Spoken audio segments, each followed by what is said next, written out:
कश्यपा राणी राजा ऐक यांच्या पोटी ज्या 3 मुली जन्माला आल्या त्यातली देवहूती कर्दमाला दिली होती।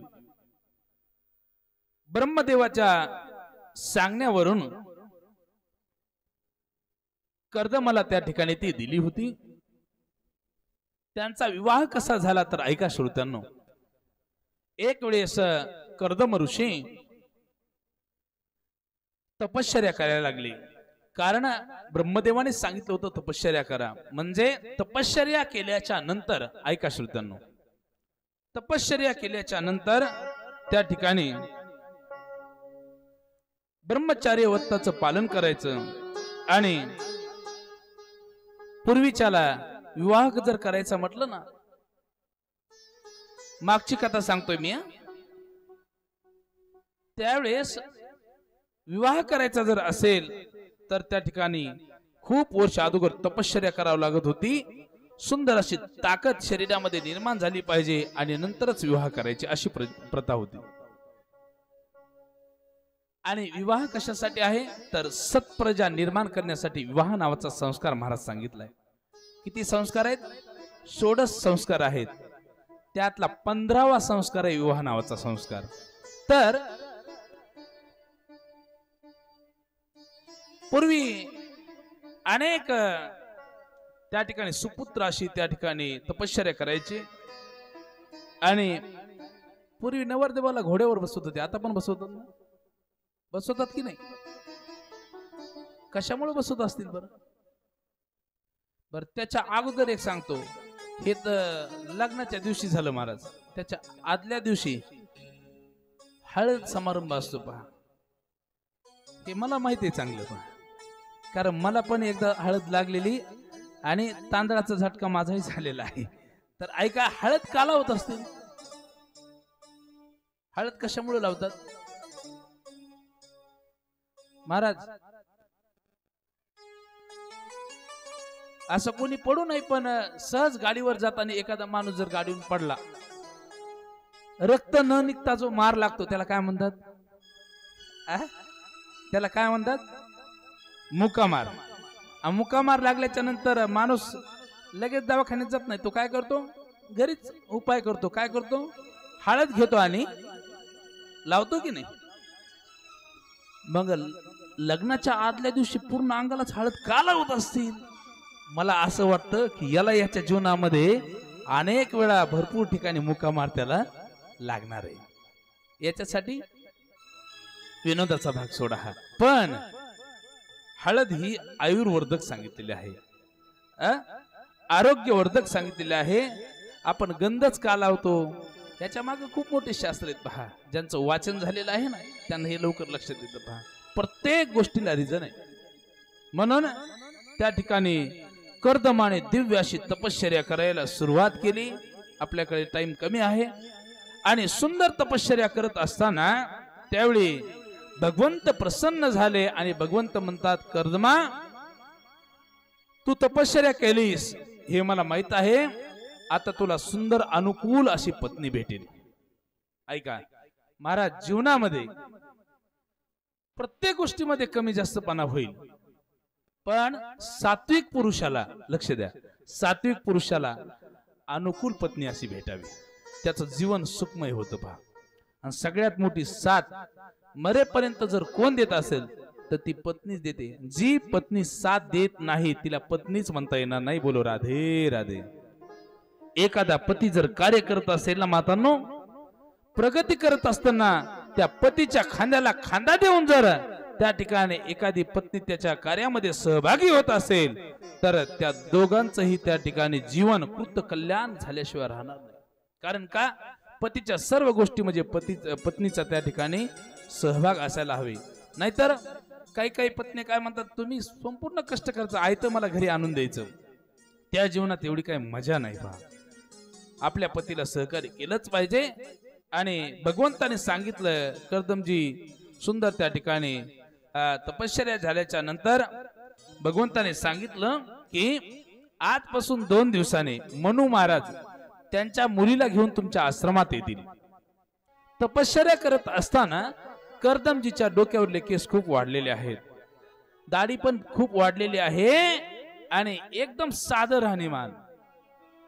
भगवंतांनी सांगितलं, भगवंत निघून गेले. 2 दिवस झाले आणि 2 दिवसानंतर लक्ष द्या, कर्दम ऋषी त्या ठिकाणी रथामध्ये बसलेले आहेत. स्वतःची देवहूती नावाची कन्या सोबत घेतली आणि शत्रुपा नावाची राणी जी आहे स्वतःची पत्नी, असे 3 जण त्या ठिकाणी रथामध्ये बसले. व्यवस्थित कथा ऐका. आणि कर्दम ऋषींच्या आश्रमामध्ये आले. कर्दम ऋषीच्या आश्रमामध्ये आल्याच्या नंतर कर्दम ऋषींनी दिव्य असं स्वागत केलं. महाराज स्वागत केल्याच्या नंतर तुम्हाला मी अगोदरच सांगितलं, आमचा वारकरी संप्रदाय असेल, आपली भारतीय संस्कृती असेल, अतिथीचं स्वागत करतो. महाराज कर्दम ऋषींनी सुंदर 3 आसनं बसायला टाकले. कुणाला? या 3घांना. 3 आसनं टाकल्याच्या नंतर पहिल्या आसनावरती मनू महाराज बसले. दुसऱ्या आसनावरती त्या ठिकाणी शत्रुपा नावाची राणी बसली आणि तिसऱ्या आसनावरती देवहूती बसली नाही. का नाही बसली त्याचं कारण सांगतो मातांनो. देवहूतीला माहित होतं की ज्यांनी हे आसन टाकले ते माझे कोण होणार आहेत? पती होणार आहेत. माझे पती उभे आणि मी आसनावर बसणं योग्य नाही. हे लग्नाच्या आधीच ज्या मुलीला कळलं, तो आसनाना नवरदेव लगेच पास करीन का नाही? हे अगोदरच कळलं. कोणाला? देवहूतीला. आपल्याकडे तशी पद्धत नाही. थाटामाटामध्ये अलीकडे तुम्हाला तर काहीच माहित नसेल, इकडं मुंबई पुण्याच्या ठिकाणी एकदम सोन्यासारखा सजवलेला असा पाट असतो पहा, आणि ते बघायला आलेलं जे असतं ना, ते असं एकदम खाली बसलेलं असतं आणि ही त्या पाटावरती, सोन्यासारख्या पाटावरती अगोदर बसलेली असते पहा. मग नंतर हिनेच ठरवायचं असतंय याच्यासोबत लग्न करायचं की नाही. ही आताची पद्धत आहे. पण देवहूतीला माहित झालं हे माझे पती होणार आहेत आणि हे आसनावर न बसता मी आसनावर बसणं योग्य नाही.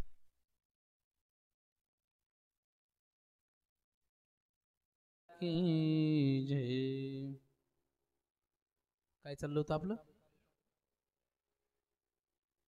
भागवत कथा. वा, पाठीमागच्या मातांना विचारतो काय चाललं होतं. महाराज तुम्हालाच माहिती काय चाललं होतं. ऐका, त्या ठिकाणी कर्दमाचं चरित्र सुरू आहे आणि देवहूती नावाची ती कन्या आसनावरती बसत नाही. तेवढ्यामध्ये कर्दमजीने मनामध्ये विचार केला की माझा विवाह व्हायच्या अगोदरच या असणाऱ्या मुलीने माझा मान वाढवलाय, म्हणून ही असणारी माझी पत्नी होण्या योग्य आहे असा मनामध्ये निश्चय केला. आणि कर्दम महाराज सहज विचारतात त्यांना. कोणाला? मनू महाराजांना. हे मनू महाराज, माझ्यासारख्या सामान्य माणसाच्या आश्रमामध्ये कोण्या कारणास्तव तुम्ही येणं केलं? वास्तविक कर्दमजीला माहित होतं ना कशासाठी आलेले आहेत, कुणाला घेऊन आलेत, काय सगळं माहित होतं. पण विचारलं त्यावेळेस मनू महाराज म्हणतात की माझी उपवर झालेली जी मुलगी आहे तिचं नाव आहे देवहूती. या देवहूतीचं तुम्ही पाणी ग्रहण करा. मी तुम्हाला ही स्वाधीन करत आहे. कर्दम प्रजापती म्हणतात की मी असा वनामध्ये जंगलामध्ये राहणारा, माझ्या आश्रमावर कुठलीही सुख सुविधा नाही, माझ्याकडे कुठलं धन नाही, द्रव्य नाही, माझा अवतार बघा कसा आहे, आणि अशा आश्रमामध्ये तुमच्या मुलीला राहायला आवडेल काय? तुम्ही राजे आहेत, तुमची मुलगी म्हणजे राजकन्या आहे, तुमच्या मुलीला माझ्या आश्रमामध्ये राहायला आवडेल का? असं कर्दमजी म्हटल्याबरोबर मनू महाराज सहज आपल्या मुलीकडे बघतात. देवहूतीचा हसरा चेहरा, आणि देवहूती आज फक्त मान हलवते आणि म्हणते, बाबा तुम्ही योग्य वर निवडलेला आहे, तुमच्या शब्दाच्या पुढे मी नाही. हे कोण म्हणतंय? नवरी म्हणते बापाला, तुम्ही बाबा जसं म्हणताल तसं, माझी काही हरकत नाही. आता हे चालेल का? नाही. आताची कन्या, आताची मुलगी डायरेक्ट बाबाला म्हणते, बाबा या दिवशी माझं लग्न आहे. ऐका, ज्या बापाने जन्म दिला ना, ज्या बापाने तळ हाताच्या फोडाप्रमाणे सांभाळले ना, त्याची मान कधी खाली जाईल असं कोणत्याच मुलीने कधीच वागायचं नसतं. हे या देवहूतीकडून शिकायचंय. बोला राधे राधे. कारण खूप मोठे स्वप्न असतात बापाचे पण. बरं, काही अडचण नाही बाबा, तुम्ही जसं म्हणाल तसं. असं म्हटल्याबरोबर तेव्हा देवहूतीला त्या कर्दमजीकडे अर्पण करत असताना एक आठ त्या ठिकाणी कर्दमजींनी घातलेली आहे. मी हिच्या सोबत लग्न करील, पण एक मुलगा झाल्याच्या नंतर मी संसाराचा त्याग करणार आणि भगवंताचं नामस्मरण करण्यासाठी मी घरातून या आश्रमातून निघून जाणार. तरी पण देवहूती तयार झाली, काही अडचण नाही. त्यावेळेस मनु महाराज सुंदर देवहूती नावाची कन्या त्यांना अर्पण करतात. सुंदर त्यांचा थाटामाटामध्ये त्याच ठिकाणी विवाह सोहळा संपन्न होतो आणि मनु महाराज आपल्या प्रांतामध्ये निघून जातात. लक्ष द्या, इकडे देवहूती कर्दमजीची मनोभावे सेवा करते. पहा, कुठल्याही पत्नीने आपल्या पतीची मनोभावे सेवा केली पाहिजे. पतीवरती कधी रागवायचं नाही. पतीला जे जे आवडतं ना भोजनाला, त्याला तशा पद्धतीचं त्या ठिकाणी वेगवेगळ्या भाज्या ते करून द्यायच्या, पण कधी रागवायचं नाही, भांडण तंटे करायचे नाही. पती सोबत खूप आनंदाने त्या ठिकाणी राहायचं असतं. कारण मी तुम्हाला सांगितलं, पती म्हणजे साक्षात कोण असतो? परमेश्वर असतो. त्याचं दर दिवस दर्शन घेतलं पाहिजे, त्याच्या संपूर्ण गोष्टी ऐकल्या पाहिजे, पण त्यांनी पण तसंच राहिलं पाहिजे. बोला राधे राधे. तो जर कधीच त्या ठिकाणी 10च्या शेवटच्या गाडीने जर तो बाहेरून येत असेल आणि लैजिम खेळत जर येत असेल घरी, तर त्यावेळेस तुम्ही त्यांना योग्य उत्तर देऊ शकता. ऐका, म्हणून करता सांगतो तुम्हाला, देवहूती मनोभावे पतीची सेवा करू लागली. आणि पतिव्रता स्त्री जी असते ना मातांनो, पुरुष मंडळी ऐका, पतिव्रताची स्त्री असते ना, खरंच मनोभावे जर ती पतीची सेवा करत असेल तर तिचं देवाला पण ऐकावं लागतं, देवालाही ऐकावं लागतं. मी सांगत नाही, संत महात्मे सांगतात. काय सांगतात ऐका. तुका म्हणे पतिव्रता, तुका म्हणे पतिव्रता, तुका म्हणे पतिव्रता, तुका म्हणे पतिव्रता, तुका म्हणे पतिव्रता, तुका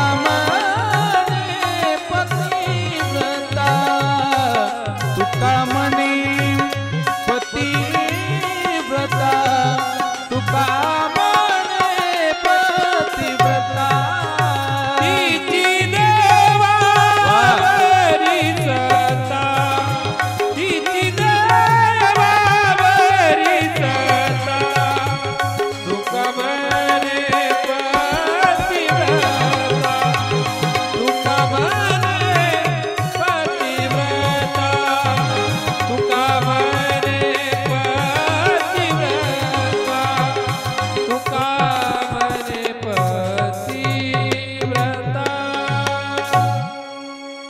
तिची देवावरी सत्ता. कुणाची? पतिव्रता स्त्रीची. नाही तर आपण एकही दिवस पतीला नीट बोलत नाहीत आणि तुम्ही म्हणताल मी म्हणत तसं देवाने ऐकलं पाहिजे, नाही जमणार. याच्यासाठी एक छोटस उदाहरण तुम्हाला सांगतो. आमच्या गुरुजींनी सांगितलं होतं, ऐका महाराज. एक जांजली नावाचे ऋषी होते. पहा, लक्ष द्या. खूप तपस्वी महात्मा आणि खूप तपश्चर्या ते करायचे.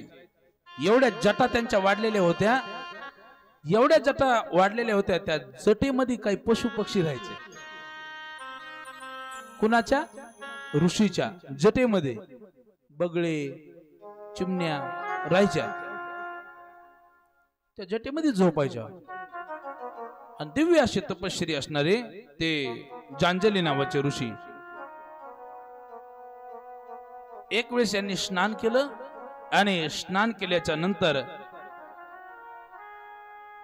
एक बगळी अलगद त्या केसामधून उडाली, त्या जठेमधून, आणि त्यांच्या वरून अशी जात असताना त्यांच्याच अंगावरती देहधर्म तिने केला. आणि हे बघितलं त्या जांजली नावाच्या ऋषींनी, रागाने बघितलं त्या बगळीकडे. तपश्चर्ये खूप तपस्वी असणारा महात्मा, त्यांनी त्या बगळीकडे बघितल्या बरोबर मातांनो ती बगळी जळूनच भस्म झाली, जळून भस्म झाली. एवढे महान तपस्वी असणारे ते जांजली नावाचे ऋषी.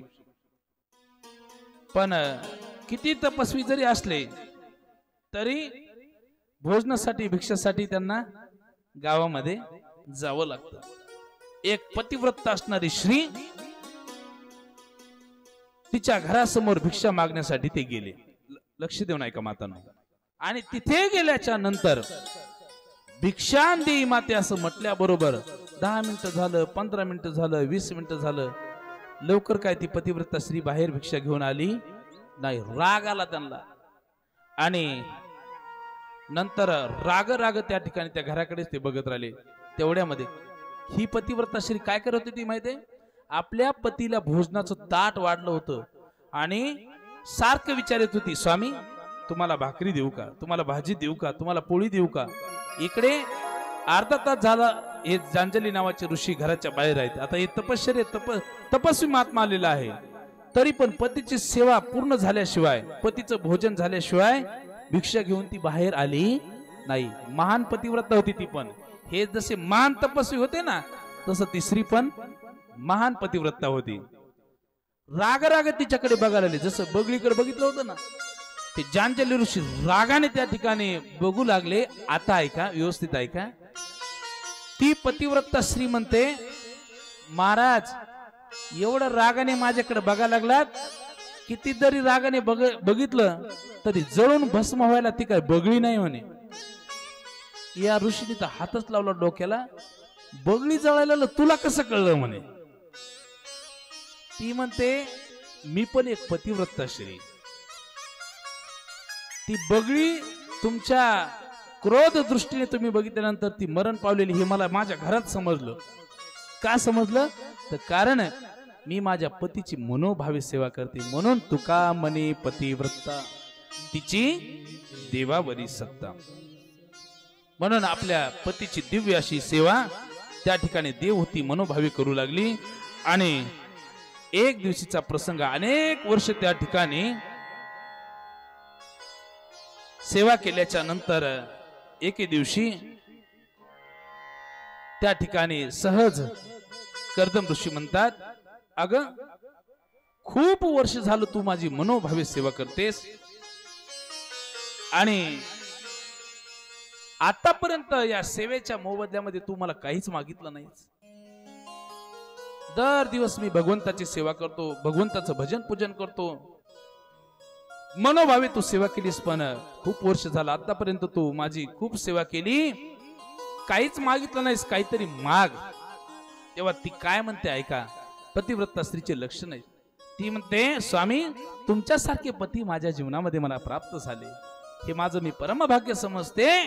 दर दिवस तुमच्या सोबत भगवंताच्या दिव्य कथेचं श्रवण मी करते, भजन करते तुमच्या सोबत, याच्या व्यतिरिक्त मला दुसरं काही नको. त्यावेळेस पुन्हा कर्दमजी म्हणतात, नाही काहीतरी माग, काहीतरी माग. असं म्हटल्यानंतर मातांनो, कोणत्याही विवाहित स्त्रीला आई होण्याचं भाग्य प्राप्त व्हावं हे प्रत्येक स्त्रीला वाटतं बरं. ती म्हणते, स्वामी मागण्याची तशी इच्छाच नाही, पण तुम्ही म्हणताना तर मी आई व्हावं असं सद्भाग्य तुम्ही मला प्राप्त करून द्या. त्यावेळी असं कर्दम ऋषी म्हणतात, हे समोर जे एक सरोवर दिसतं ना, बिंदू सरोवर आहे, त्या सरोवरामध्ये तू जा, दिव्य असं स्नान कर, तुला तारुण्य अवस्था प्राप्त होईल. व्यवस्थित आहे का? आणि तारुण्य अवस्था प्राप्त झाल्याच्या नंतर तुझी इच्छा पूर्ण होईल. त्यावेळेस ती त्या सरोवरामध्ये जाते. दिव्य असं स्नान करत असताना अनेक तीर्थ, अनेक नद्या तिला स्नान घालण्यासाठी येतात. पतिव्रता श्रीला बरं. दिव्य असं स्नान घालतात. तेवढ्यामध्ये कामक नावाचं एक विमान येतं आणि त्या विमानामध्ये त्या ठिकाणी कर्दम ऋषी देवहूती माता बसतात आणि बसल्याच्या नंतर अनेक वर्ष विहार करतात आणि विहार केल्याच्या नंतर त्यांच्या पोटी 9 कन्या त्यांना प्राप्त होतात. किती? 9. त्यावेळेस कर्दम ऋषी म्हणतात, आता मी या संसारामध्ये या आश्रमामध्ये आता मी राहणार नाही, आता मी निघून चाललो. म्हणजे मी सांगितलं होतं अगोदरच. देवहूती माता म्हणली, तुम्ही काय सांगितलं होतं मला चांगलं आठवतंय. तुम्ही म्हटलं होतं एक मुलगा झाल्याच्या नंतर मी घराचा त्याग करीन. ह्या मुलीत म्हणे मुली या 9 मुलीची योग्य विल्हेवाट लावा आणि नंतर घर त्या ठिकाणी सोडून द्या. असं म्हटल्याच्या नंतर नवविधा भक्ती त्यांच्या पोटी जन्माला आल्या होत्या. 9 ऋषींना त्या देऊन टाकल्या लहानाच्या मोठ्या होत असताना. आणि आता त्या ठिकाणी देवहूती माता आणि कर्दम ऋषी भगवंताला दिव्य प्रार्थना करतात, देवा आता मुलाच्या रूपाने पुत्राच्या रूपाने तू आमच्या पोटी जन्माला ये. पण आमच्या पोटाला जन्माला येत असताना तुम्ही कोणत्याही रूपामध्ये या, पण तुमचं दर्शन आम्हाला द्या. असं म्हटल्याच्या नंतर काय म्हणते देवहूती माता ऐका. कभी राम बन के कभी श्याम बन के चले आना प्रभु जी चले आना. कभी राम बन के हमारी श्याम बन के चले आना प्रभु जी चले आना. कभी राम बन के कभी श्याम बन के चले आना प्रभु जी चले आना. कभी राम बन के कभी श्याम बन के चले आना प्रभु जी चले आना. ऐका श्रोत्यांनो, मायबाप आपल्या या हस्तपिंपळ गावामध्ये साक्षात देवहूती माता कर्दम ऋषी यांच्या पोटी कपिल भगवंत जन्माला येणार आहे. देवाला प्रार्थना करू लागले. दोघेही हात जोडले, देवा तुम्ही त्या ठिकाणी राम रूपाने जन्माला या. सीतेला सोबत घेऊन आले तरी चालेल. काय म्हणतात ऐका. तुम राम रूप में आना, तुम राम रूप में आना. सीता साथ लेके धनुष हाथ लेके चले आना प्रभु जी चले आना. कभी राम बन के कभी श्याम बन के चले आना प्रभु जी चले आना.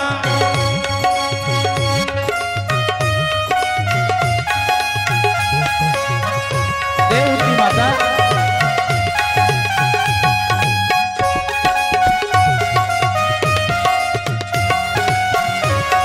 आणि कर्दम ऋषी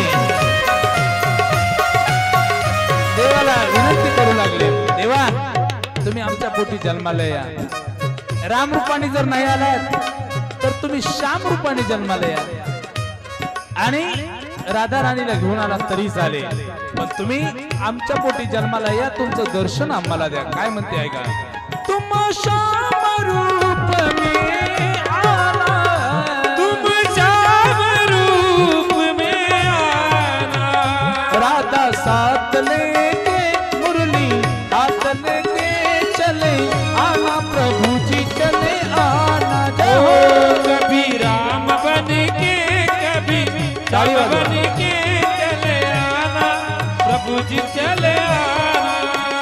तुम शिवाजी रूप में आना, तुम शिव जी रूप में आना.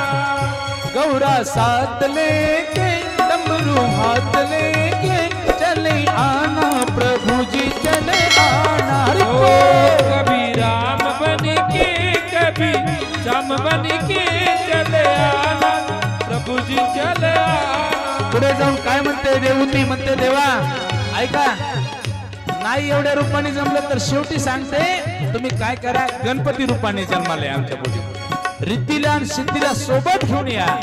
काय म्हणतात दोघेही ऐका. तुम गणपती रूप में आना, तुम गणपति रूप में आना, रिद्धि साथ लेके सिद्धि साथ लेके चले आना, प्रभु जी चले आना. ओ कभी राम बन के कभी श्याम बन के चले आना, प्रभु जी चले आना. कभी राम बन के कभी श्याम बन के चले आना, प्रभु जी चले आना. प्रभु जी चले आना, प्रभु जी चले आना. प्रभु जी चले आना. ऐका. त्यावेळेस सुंदर मोठी आराधना केली. कोणत्या कोणत्या नावाने हाका मारली ऐकलं ना तुम्ही. श्याम रूपाने या, राम रूपाने या, शिवजी रूपाने या, गणपती रूपाने या. पण आमच्या पोटी तुम्ही लवकरात लवकर जन्म घ्या.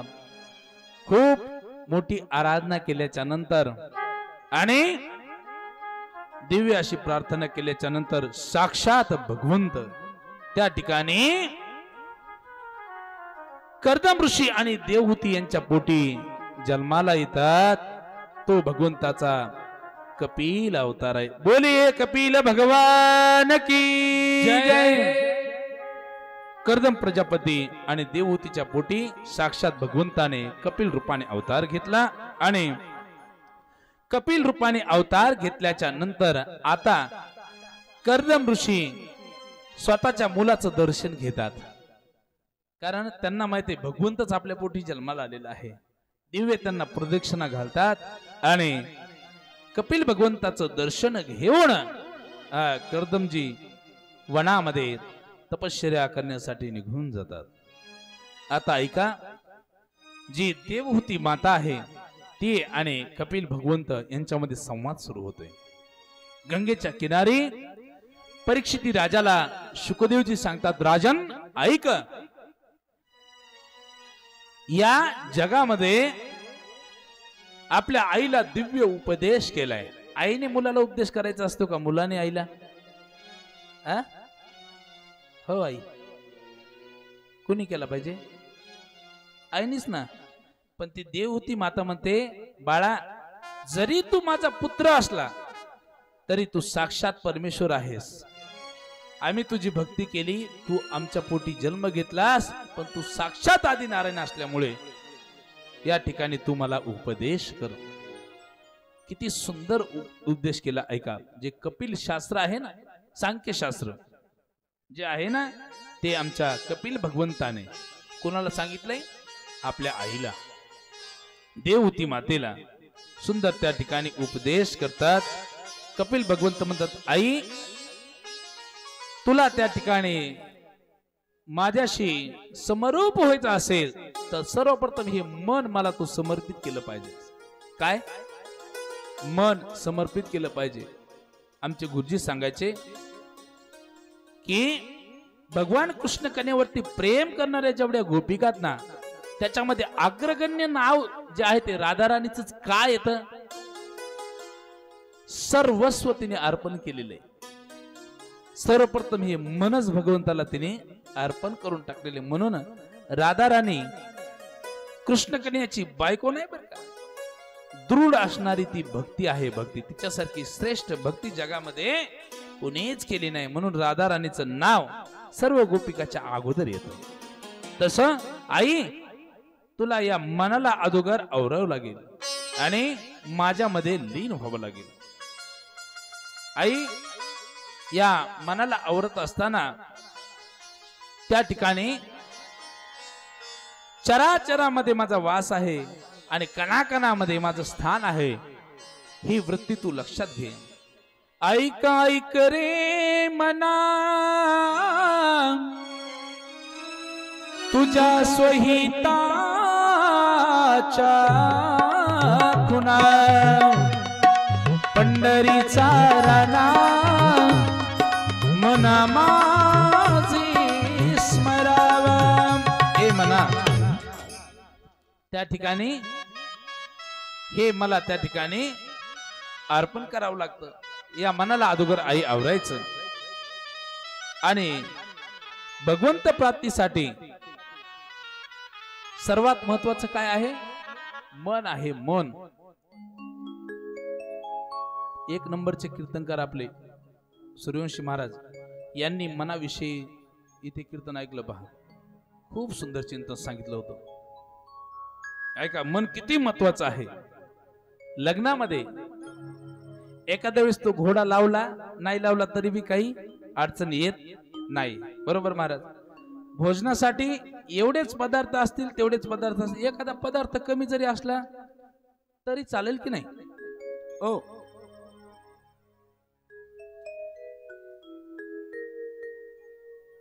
त्या लग्नामध्ये 1,00,000 रुपयाचा मंडप नसला तरी 30,000चा छोटासा जरी मंडप दिला तरी लग्नामध्ये अडचण येणार नाही. नवे तुम्हाला सांगतो, त्या लग्नामध्ये सरपंच डीजे सारखं जरी वाद्य नाही लावलं तरी लग्न होणार की नाही? लग्नामध्ये नवरी नसली तरी लग्न नाही. हे नाही जमणार महाराज. लग्नामध्ये नवरी आणि नवरदेव हे जसे मुख्य महत्वाचे आहेत ना, तसं परमार्थामध्ये भगवंत प्राप्ती करून घेत असताना मन खूप महत्वाचं आहे. बोलो राधे राधे. मग हे मन आई सर्वप्रथम तू मला समर्पित करून टाक. आईला दिव्य उपदेश कोण करत आहे? कपिल भगवंत.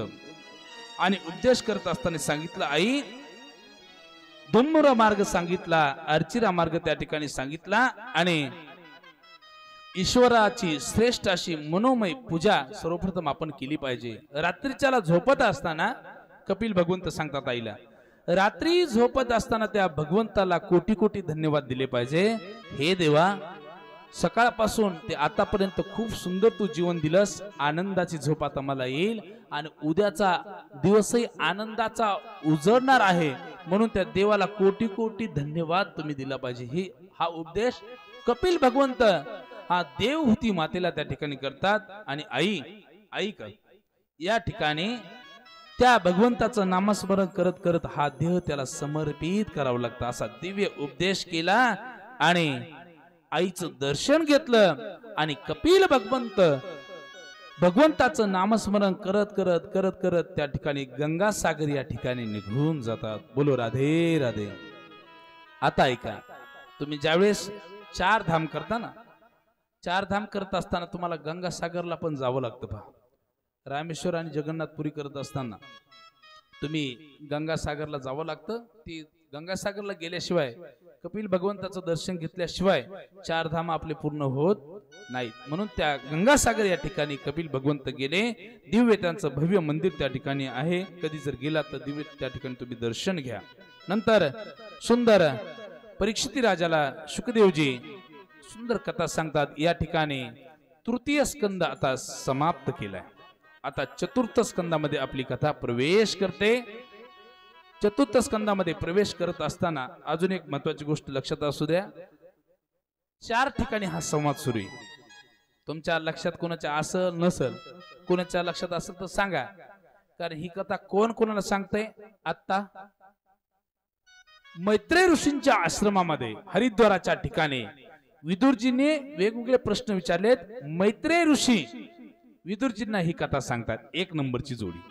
त्याच्या अगोदर मैत्रेय ऋषी आणि विदुरजी यांचा असा असा संवाद सुरू आहे असं कोण सांगताय? गंगेच्या किनारी शुकदेवजी परीक्षिती नावाच्या राजाला सांगतायत.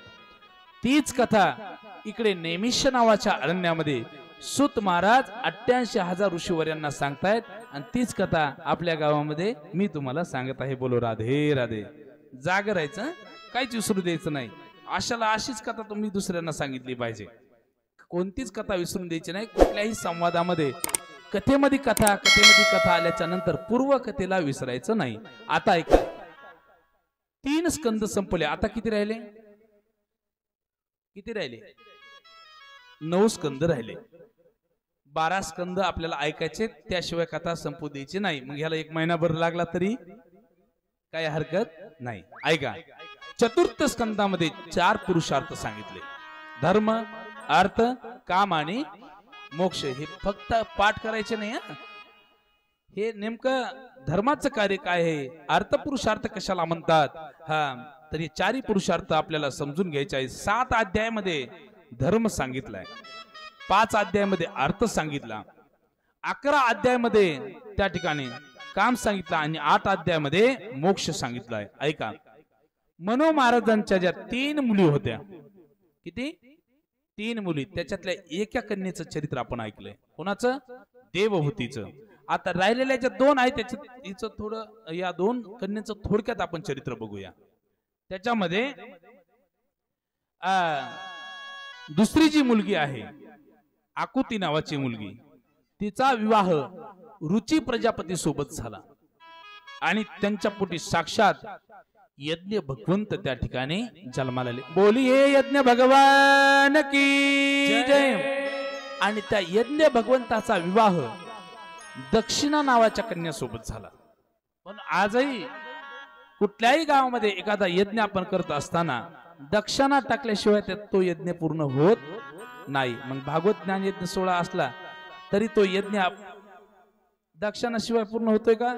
किती खटाटोप करावा लागला तुम्हाला, सगळ्यांचे मन सांभाळावं लागतात, सगळ्यांना एकत्र बोलावं लागतात, हिला म्हणून तिला म्हणून सगळ्यांचे थोडे थोडे थोडे करीत पूर्ण त्या ठिकाणी ती पूर्ण दक्षिणा देऊन आपल्याला तो यज्ञ पूर्ण करायचा असतो. आता ऐका, नंतर मुलगी उरली प्रसूती. प्रसूती हिचा विवाह दक्ष प्रजापती सोबत झाला आणि दक्ष प्रजापती सोबत विवाह झाल्याच्या नंतर त्यांना 16 मुली झाल्या. किती? 16 मुली झाल्या. 13 धर्माला दिल्या, 14व्या नंबरची पितृगणांना दिली. जी 15 नंबरची मुलगी जी आहे ती त्या ठिकाणी यज्ञाला दिली आणि 16व्या नंबरची जी मुलगी राहिली तिचं नाव होतं सती. ती भगवान शंकराला त्या ठिकाणी दिली. इथे शुकदेवजी परीक्षित राजाला सांगतात, राजन, ती सती नावाची कन्या भगवान शंकराला दिली पण तिचा काय वंश पुढे वाढला नाही, यांना मुलबाळ काही झाले नाही. परीक्षित राजाने पुन्हा प्रश्न विचारला, गुरुजी तिचा वंश का वाढला नाही, याचं सुंदर चरित्र तुम्ही आम्हाला सांगा. ऐकायचं चरित्र ते. भगवान शंकर आणि सती यांचा वंश पुढे का नाही वाढला यांची सुंदर कथा आपल्याला श्रवण करायची. पण 1 मिनिट सुंदर भजन करायचं, सुंदर 1 मिनिटाचा नामजप आणि सुंदर हाताने टाळी वाजवायची. सगळ्यांनी सुंदर त्या भजनामध्ये सामील व्हायचं, सुंदर त्या ठिकाणी भजन गायचं आणि नंतर सतीची कथा आपण बघूया. पुरुष मंडळ, महिला मंडळ सगळ्यांनी आता 2-3 टप्प्यात पहा. महिला मंडळाचा 1 टप्पा, इतर सगळ्या आमच्या वडीलधारी माणसाचा 1 टप्पा, आमचं तरुण मंडळ पाठीमागे बसलंय त्यांचा 1 टप्पा. आता हे सगळ्यांना मिळून आपल्याला सुंदर भजन करायचं आहे आणि हा आपला नामघोष सुंदर भजन वृंदावन धामापर्यंत पोहोचलं पाहिजे. असं सगळ्यांनी सुंदर भजन करायचं आहे. ओ काले कमले वाला मेरा यार है, मेरे मन का मोल तू देदार है. काले कमले वाला मेरा यार है, जय हो. काले कमले वाला टाळी टाळी सर्वांनी टाळी. मेरे मन का मोल तू देदार है. काली कमली वाला मेरा यार है, काली कमली वाला मेरा यार है, मेरे मन का मोहन तो दिलदार है. ओ काली कमली वाला मेरा यार है, मेरे मन का मोहन तो दिलदार है. हरि तू मेरा यार है, मेरा दिलदार है. मेरा यार है, मेरा दिलदार है. ओ तू मेरा यार है, मेरा दिलदार है. आप मेरा यार है, मेरा दिलदार है. काले कमले वाला मेरा यार है, यार है. काले कमले वाला मेरा यार है. मेरे मन का मोहन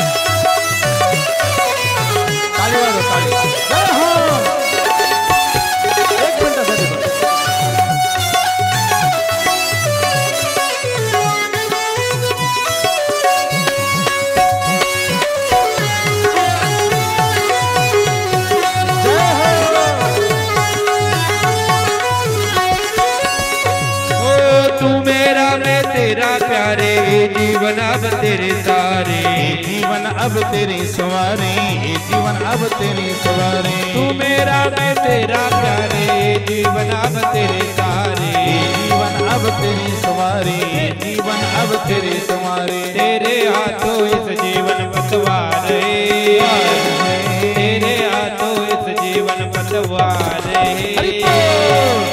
बाकी बिहारी लाल की वृंदावन बिहारी लाल की ताली। मेरे मन का बोल तू देता नहीं, काली कमले वाला मेरा यार है, मेरे मन का बोल तू देता नहीं। काली कमली वाला मेरा यार है, काली कमली वाला मेरा यार है, मेरे मन का दिलदार है।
सुंदर. आज टाळी तुम्ही मनातून वाजली बरं. तुम्ही म्हणताल महाराज ही टाळी का वाजवायची असते, काय एवढा त्रास देता तुम्ही आम्हाला, भजनच म्हणायचं सांगत जा 1 मिनिट, एवढ्या टाळी हात वरी करा रे, एवढ्या टाळी वाजवा रे, काय काय एवढा त्रास देता, त्याचं कारण सांगतो मातांनो तुम्हाला श्रोत्यांनो ऐका. आपण ज्यावेळेस भगवंताच्या नामामध्ये टाळी वाजवतो ना, ऐका, टाळी वाजवत असताना त्या नाम घोषामध्ये ज्यावेळेस आपण टाळी वाजवतो त्यावेळेस शास्त्रकार सांगतात आपल्या मनात सगळं पाप त्या ठिकाणी निघून जातं. तुमचा विश्वास आहे ना या शब्दावर? भगवंताच्या नामामध्ये तुम्ही टाळी वाजवा बरं, तुम्हाला मनामध्ये कुठला द्वेष तुमच्या मनात राहणार नाही. भगवंताच्या नामामध्ये टाळी वाजवल्याबरोबर तुमच्या मनात सगळं पाप निघून जातं. मातांनो, तुम्ही म्हणताल महाराज ते किती लांब निघून जात असेल, तर ते जास्त लांब निघून जात नाही का? ते काय होतं माहित नाही, ते काय करतं, जे टाळी वाजवत नाही ना त्याच्या मस्तकात जाऊन बसत. ते कुठे जात, त्याच्या मस्तकात जाऊन बसत. म्हणून आता इथून पुढे काय करायचं, भगवंताचं नाम भजन करत असताना, नाम जप करत असताना कुणीच कंटाळा करायचं नाही आणि ते एकदम आपल्या मनातलं सगळं जर पाप निघून जात असेल तर थोडस कष्ट घ्यायला काय हरकत आहे. एक तर कवी करता सांगतो, जो त्या ठिकाणी भगवंताच्या नामामध्ये टाळी वाजवतो ना त्याच्या मुखात कधी गाली येत नाही. काय म्हणजे जो टाळी वाजतो त्याच्या मुखात कधी शिवी येत नाही. म्हणून सामूहिक भजनामध्ये आनंदाने अशीच टाळी वाजवायची आणि एकदम मग्न होऊन जायचं, एकदम त्याच्या भगवंताच्या जवळ त्या ठिकाणी जायचं. सुंदर त्या ठिकाणी. वा, मला वाटतं इथून पुढे आता काही सांगायची गरज नाही. आता काय तुमचं माझं नातं आत्ताशी थोडस दृढ व्हायला लागलंय. तुम्हाला सांगितलं होतं ही नवीन नवरी गेल्या वर्षी एकच दिवस आली, 1 तास राहिली, निघून गेली. पण आता या ठिकाणी 7 दिवस राहायचे म्हटल्याच्या नंतर सर्वांसोबत सख्यत्व करावं लागेल पहा. म्हणून करता गावातलं तरुण मंडळ, कमिटी मंडळ, सर्व माता वर्ग आजपासून आपल्याला आता उत्सवाला सुरुवात करायची. बघा आता 10-15 मिनिटांनी ही सतीचं चरित्र ऐकल्याच्या नंतर सुंदर तुम्हाला झाकीचं दर्शन या ठिकाणी होणार आहे. शुकदेवजी परीक्षित राजांचा संवाद गंगेच्या पवित्र किनाऱ्यावरती आहे. काय सांगतात ऐका. तर शुकदेवजी सांगू लागले, राजन सावधानतेने तुम्ही कथा ऐका. एक वेळेस दक्ष प्रजापतीने ब्रह्मदेवाच्या सांगण्यावरून आपली असणारी सती नावाची जी मुलगी आहे भगवान शंकराला अर्पण केली. आणि भगवान शंकराला ती मुलगी अर्पण केल्याच्या नंतर या कथेमधून काय घ्यायचे तात्पर्य अगोदरच तुम्हाला सांगतो मी. या कथेमधून आपल्याला किती मोठं पद जरी आपल्याकडे आलं, ऐका,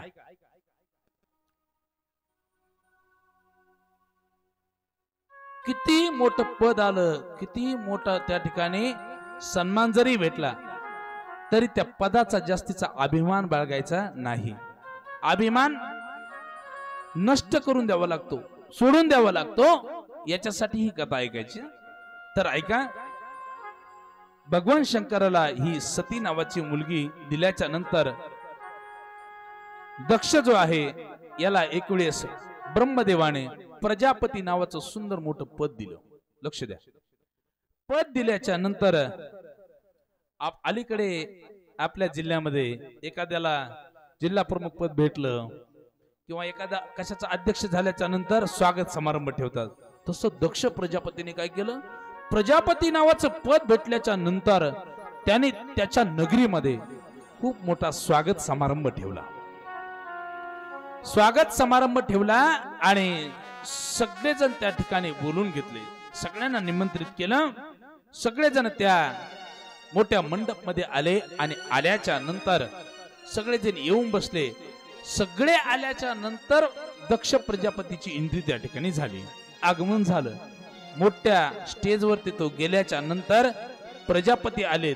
दक्षाला प्रजापती नावाचं पद भेटलंय म्हणून त्या ठिकाणी सगळेजण आपापल्या जागेवरती उठून उभा राहिले. जेवढे काही निमंत्रित केले होते सगळे उठून उभा राहिले. मोठा माणूस एखादा आल्यावर आपण कसं उठून उभा राहतो, सगळेजण उठून उभा राहिले. पण 2 देवता उठून उभ्या राहिल्या नाहीत. श्रोत्यांनो, कोण होते ते 2 देवता? एक ब्रह्मदेव आणि दुसरे भगवान शंकर. दक्ष प्रजापतीने बघितलं 2 आसनावरती 2 जण तसेच बसलेले आहेत. हे सारखं 2-3 वेळेस त्यांनी बघितलं. राग आला. कोणाला? दक्ष प्रजापतीला. राग कुणाचा आला असेल जास्त? ब्रह्मदेवाचा आला असेल का भगवान शंकराचा? भगवान शंकराचा राग आला. का?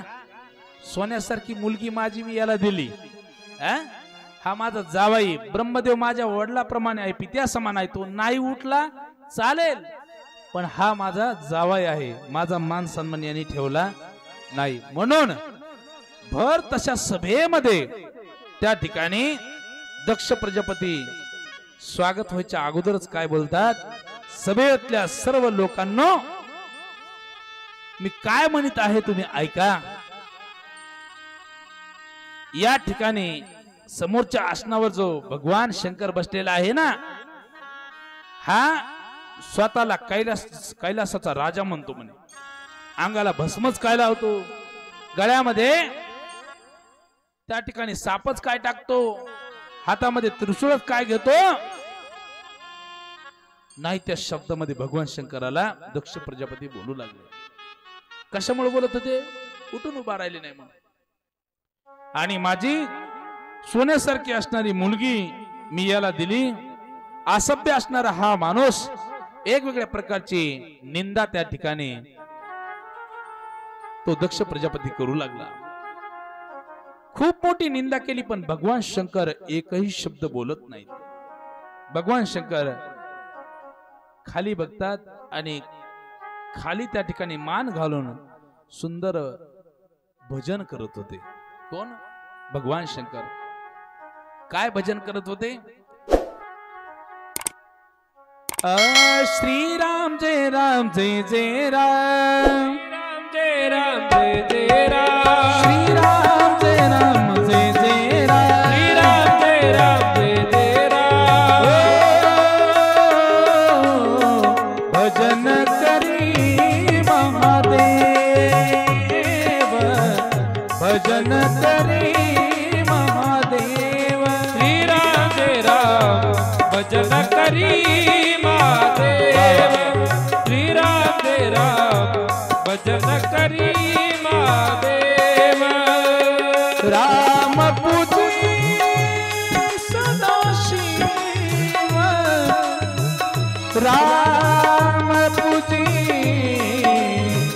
सदा शिव, भजन करी महादेव, भजन करी महादेव, भजन करी महादेव, श्रीराम जय राम भजन करी महादेव, श्रीराम जय राम भजन करी महादेव.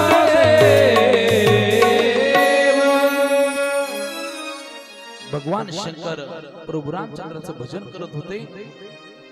ध्यान करत असताना त्या ठिकाणी ज्यांच्या डोक्यावरती ज्ञान गंगा आहे,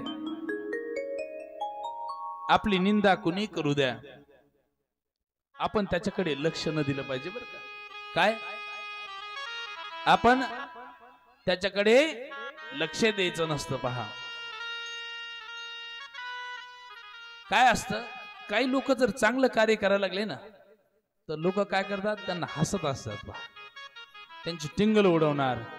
आता कधी एखादा माणूस इकडे अखंड हरिनाम शब्दाकडे येत नाही, पण एखाद्या महाराजाचा शब्द एकदम भावला, म्हणजे एकदम मनाला लागला, तर तो माणूस विचार करतो, अरे नाही, आपण नक्की अखंड हरिनाम शब्द.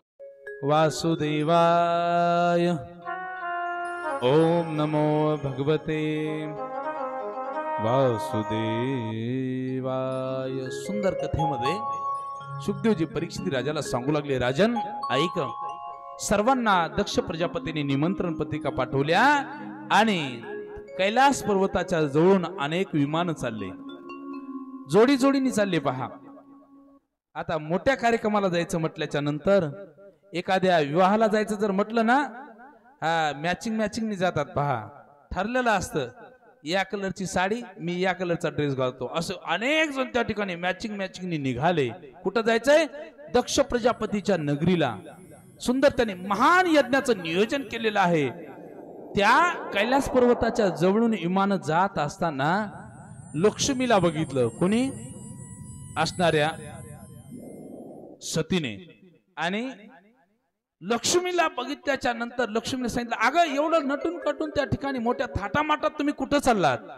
लक्ष्मी त्या ठिकाणी विष्णू भगवंताला म्हटली, स्वामी थांबा, माझ्या मैत्रिणीला मी बोलून येते. थोडं गेली आणि सतीला म्हणते, अगं तुला माहित नाही, अगं तुझ्या वडिलांनी एवढा मोठा यज्ञ केलेला आहे, तुला निमंत्रण काय, आता अजून तू इथेच कशी? आता ऐका, सतीच्या डोक्यामध्ये चक्क प्रकाश पडला. माझ्या पिताश्रीनी, माझ्या वडिलांनी एवढ्या मोठ्या यज्ञाचं नियोजन केलंय ना, आपल्याला निमंत्रण कसं नाही?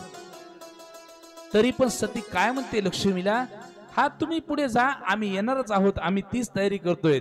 म्हणजे पती आपल्या वडिलांनी आपल्या पिताश्रींनी निमंत्रण दिलं नाही असं कळू दिलं नाही बरं तिने.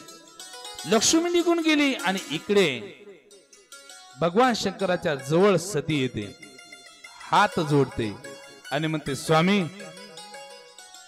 काय म्हणते ऐका, ती माझ्या वडिलांनी नाही म्हणत, ती म्हणते तुमच्या सासऱ्याने खूप मोठ्या यज्ञाचं नियोजन केलंय. काय म्हणते, तुमच्या सासऱ्याने खूप मोठ्या यज्ञाचं त्या ठिकाणी नियोजन केलेलं आहे आणि आपल्या दोघाला त्या ठिकाणी जायचंय. कारण सतीच्या मनामध्ये विचार आले की ज्या अर्थी आपल्याला निमंत्रण दिलं नाही त्या अर्थी काहीतरी आघाटीत घडलेलं असावं. आणि मग कोणतीही पत्नी आपल्या माहेरला जात असताना पतीला खूप गोड बोलत असते, म्हणून पतीचा मोठेपणा वाढावा म्हणून काय म्हणते, तुमच्या सासऱ्यांनी खूप मोठं नियोजन केलेलं आहे, आपल्या दोघाला जायचं आहे. आतापर्यंत भगवान शंकरांनी ही गोष्ट सांगितली नव्हती, पण भगवान शंकर आता सांगतात, हे सती ऐक, त्या असणाऱ्या माझ्या सासरवाडीला मी जाणार नाही. का नाही तुम्ही जाणार, तुला माहितीये का, तुझ्या असणाऱ्या पित्याने खूप मोठी त्या ठिकाणी माझी निंदा केली एक वेळेस. मी काही बोललो नाही, पण तेव्हापासून मी ठरवलंय की मी त्या ठिकाणी जाणार नाही. काही काही जावयाला पण खूप मोठा मान लागतो बरं, कारण किती मान सन्मानाने बोलवा तरी ते एवढे हट्टी असते, ते जात नाहीत मुद्दाम. पण इथे काय झालेलं आहे, भगवान शंकरची खूप मोठी त्या ठिकाणी निंदा केली होती. सगळा इति वृत्तांत भगवान शंकराने सतीला सांगितला, सती याच्यामुळे मी जाणार नाही. त्यावेळेस मग सती म्हणते, तुम्ही त्या स्वागत समारंभामध्ये का उभे राहिले नाही, तुम्ही जर उभे राहिले असते तर ही वेळच आली नसते. त्यावेळेस भगवान शंकर म्हणतात, अगं सती, माझ्या प्रभू रामचंद्राचं मी त्यावेळेस नामस्मरण करत होतो म्हणून उठून उभा राहिलो नाही. मग तुमचं चुकलं म्हणे. सती त्या ठिकाणी पित्याची बाजू घेऊ लागली. शास्त्र एक गोष्ट सांगते, ऐका मातांनो, पित्याचं आणि पतीचं भांडण जर कधी झालं, लक्ष द्या, काय, पित्याचं आणि पतीचं भांडण जर कधी झालं आणि त्यामध्ये पतीची जर न्याय बाजू असेल, ऐका पुरुष मंडळी, पतीची जर न्याय बाजू असेल तर त्या पत्नीने पतीच्याच बाजूने बोलायला पाहिजे, पित्याच्या बाजूने बोलायचं नसतं. जर पतीचं चुकलेलं असेल तर पित्याच्या बाजूने बोललं तर चालेल, पण न्याय बाजू जर पतीची असेल तर आपल्या पतीचीच बाजू तिने घेतली पाहिजे, पित्याची बाजू घेऊ नये, हे शास्त्र सांगतं. बोलो राधे राधे. आणि न्याय बाजू असूनही जर पित्याची बाजू घेतली तर काय होतं ते ऐका. भगवान शंकराला सती म्हणते, ते काही असो पण आपल्याला जायचंय. भगवान शंकर म्हणतात, मी काही येणार नाही.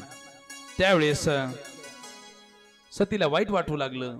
भगवान शंकर म्हणतात, तुला जायचं तर जा. काही गण सोबत दिले आणि आता सती इकडे निघाली. आता लक्ष देऊन ऐका. इकडे दक्ष प्रजापतीने सुंदर मोठ्या यज्ञाचं नियोजन केलंय, अनेकांना निमंत्रित केलं होतं, सगळेजण येऊन बसले. प्रत्येकाचा वेगवेगळा भाग त्या ठिकाणी मांडलेला होता, प्रत्येक देवदेवतेचा. प्रत्येक जण येऊन त्या भागापाशी बसायचे. भव्य नियोजन केलेलं आहे. सुंदर त्या ठिकाणी गाव सजवलेलं आहे आणि सती आता निघाले, गावाच्या जवळ येत आहे. तेवढ्यामध्ये इकडे दक्ष प्रजापतीला माहित झालं की माझी सती नावाची मुलगी या ठिकाणी येते. सगळ्यांना ताकद देऊन ठेवली. काय ताकीद दिली, हे सभेमधल्या लोकांनो, महिला मंडळींनो, सगळ्यांनी माझ्याकडे लक्ष देऊन ऐका. माझी सती नावाची मुलगी या ठिकाणी येते. कोणी तिला मान सन्मान द्यायचा नाही, कोणी तिला बोलायचं नाही. दक्ष प्रजापतीने स्वतःच्या पत्नीला पण सांगितलं, आपली मुलगी आल्याच्या नंतर तिला तू भेटायचं नाही. या सतीच्या जेवढ्या बहिणी होत्या ना, त्यांना पण सांगितलं, तुम्ही तिला कुठलाही मान सन्मान द्यायचा नाही.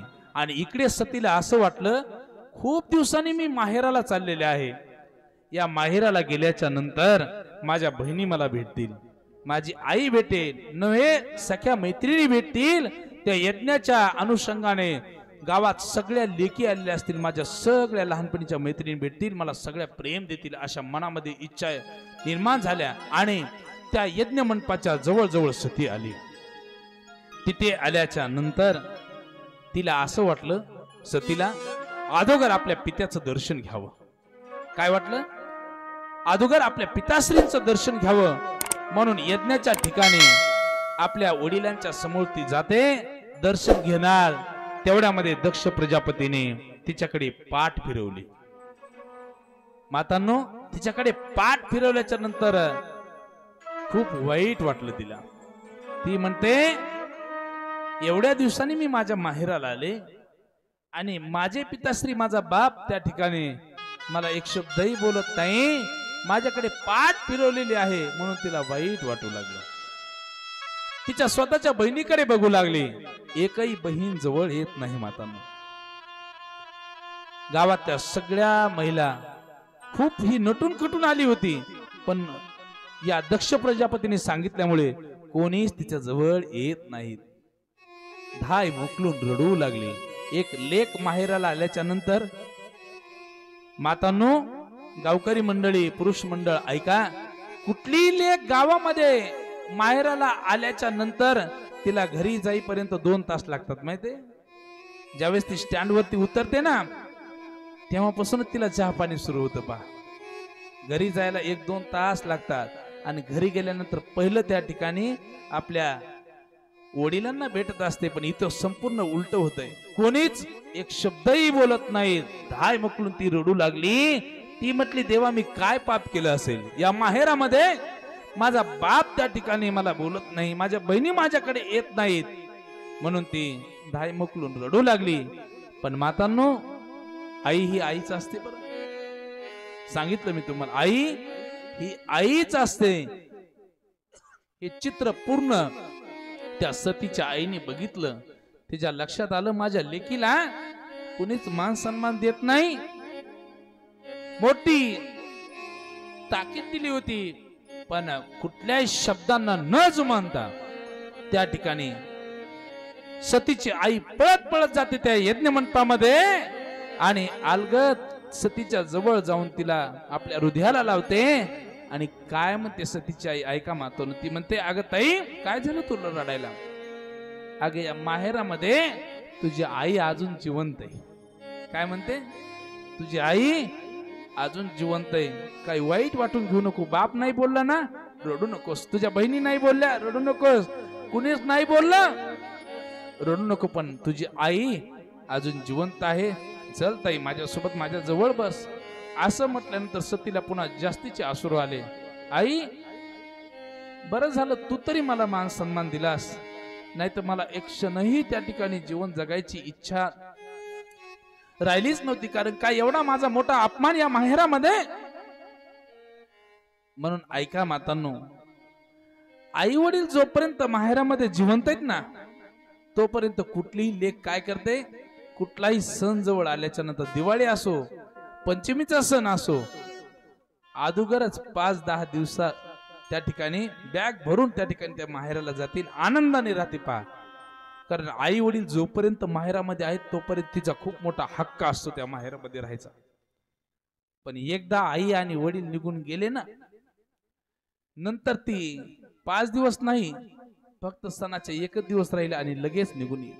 कारण आई वडील निघून गेल्याच्या नंतर त्या लेकीला स्वतःच पायातलं पायतन ठेवण्याचाही एवढा मोठा कुठल्या हक्काची जागा तिच्या मनासारखी नसते. आई वडील असताना ती संपूर्ण हक्क गाजू शकते. आई वडील संपून गेले, तिचं माहेर त्या दिवशीच हरवून जातं. बोलो राधे राधे. तेव्हा सती असणारी आईच्या गळ्यामध्ये पडते आणि नंतर सावध होऊन ती म्हणते, आई बस झालं, बरं झालं तू मला तरी प्रेम दिलंस, आता मला निरोप घ्यायचा आहे. त्या यज्ञाच्या मध्यभागी ती येते आणि ऐका, ज्या ठिकाणी यज्ञ आरंभलेला असतो, मोठा यज्ञ, त्या ठिकाणी त्या यज्ञामधून धूर निघत आहे आणि तो यज्ञ पेटत आहे. अशा यज्ञाच्या जवळ त्या ठिकाणी ती सती जाते आणि आपल्या पित्याला उद्देशून ती काय बोलते ऐका. ती म्हणते, हे पिताश्री ऐका, नका मला तुम्ही बोलू, नका त्या ठिकाणी कुठला माझा सन्मान करू, पण ऐका, तुम्हाला माझ्या पतीचा भगवान शंकराचा मान सन्मान त्या ठिकाणी काय अधिकार आहे हे काही समजलं नाही. तुम्ही भगवान शंकराचा खूप मोठा अपमान या ठिकाणी केला ना. माझ्या स्वामीचा तुम्ही मोठा अपमान केला. भगवान शंकर कसे आहेत? चक्रवर्ती आहेत. शिव भोळा चक्रवर्ती, चक्रवर्ती असणारे माझे भगवान शंकर, तुम्ही त्यांचा खूप मोठा अपमान केला. एवढंच नाही पिताश्री, तुम्हाला सांगू, माझ्या पतीचं नाव जर कुणी घेतलं, शिव असं जरी म्हटले, तर काम आणि क्रोध हे दोन विकार त्या ठिकाणी पळवून जातात. एवढा मोठा अधिकार असतानाही तुम्ही त्या ठिकाणी खूप मोठा अपमान त्यांचा केला. याची सजा, याची शिक्षा तुम्हाला भोगावी लागेल. कोण म्हणतंय? सती म्हणू लागली. असं म्हणून तिने काय केलं ऐका, क्रोधाग्नीने पूर्ण आपलं शरीर त्या ठिकाणी प्रज्वलित केलेलं आहे आणि संपूर्ण शरीर त्या ठिकाणी पेटू लागलं. आणि शरीर पेटत असताना मातांनो, त्या यज्ञामध्ये त्या सतीने धार दिशेने त्या ठिकाणी उडी टाकली. जशी सतीने उडी टाकली, उडी टाकल्या बरोबर सती जळून भस्म झाली. सती जळून भस्म झाल्यानंतर त्या ठिकाणी त्या यज्ञाचा विध्वंस होऊ लागला. ते गण त्या ठिकाणी निघून गेले. सोबतचे गण जे होते कैलास पर्वतावरती आले आणि कैलास पर्वतावरती आल्याच्या नंतर भगवान शंकराला सांगितलं, सती नष्ट झालेली आहे. सती नष्ट झाली. सतीने यज्ञामध्ये उडी टाकली आणि सती भस्म त्या ठिकाणी संपून गेलेली आहे असं सांगितल्यानंतर भगवंताला राग आला. भगवान शंकराने आपल्या डोक्यातली एक जटा उपटली, अतिशय कैलास पर्वतावरती आदळली. आदळल्याबरोबर त्या जटेचा प्रभाव वीरभद्र प्रकट झाले. वीरभद्राने हात जोडला आणि हात जोडून म्हणू लागले, काय आज्ञा सांगा. भगवान शंकराने सांगितलं, आत्ताचे आत्ता दक्ष प्रजापतीच्या यज्ञामध्ये जायचं, संपूर्ण यज्ञाचा विध्वंस करून टाकायचा.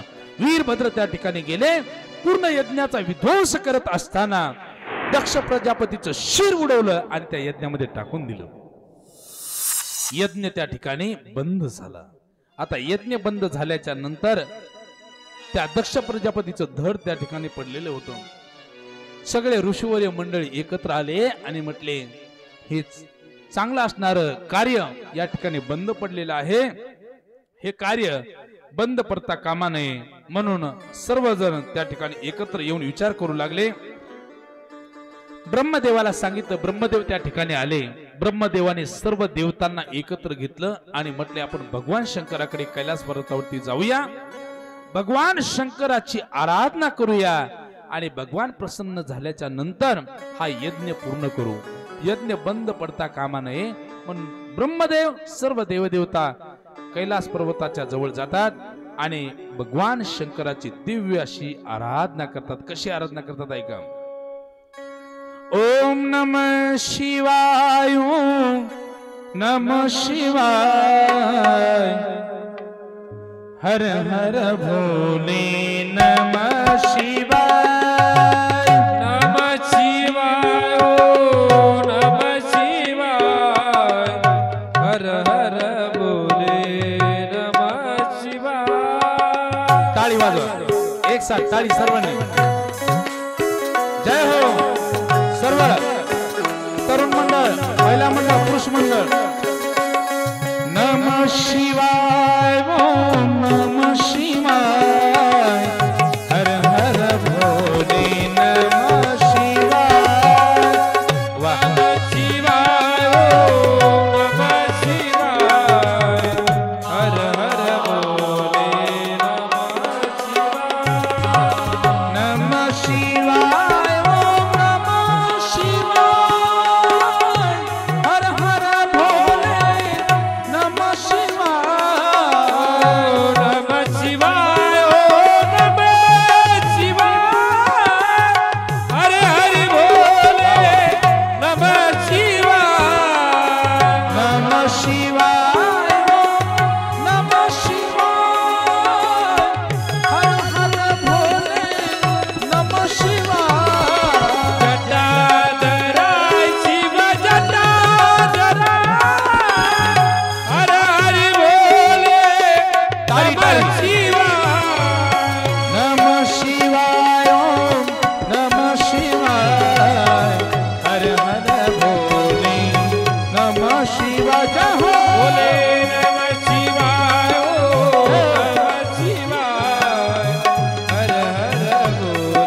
भगवान शंकराची आराधना सर्वांनी करायची आहे.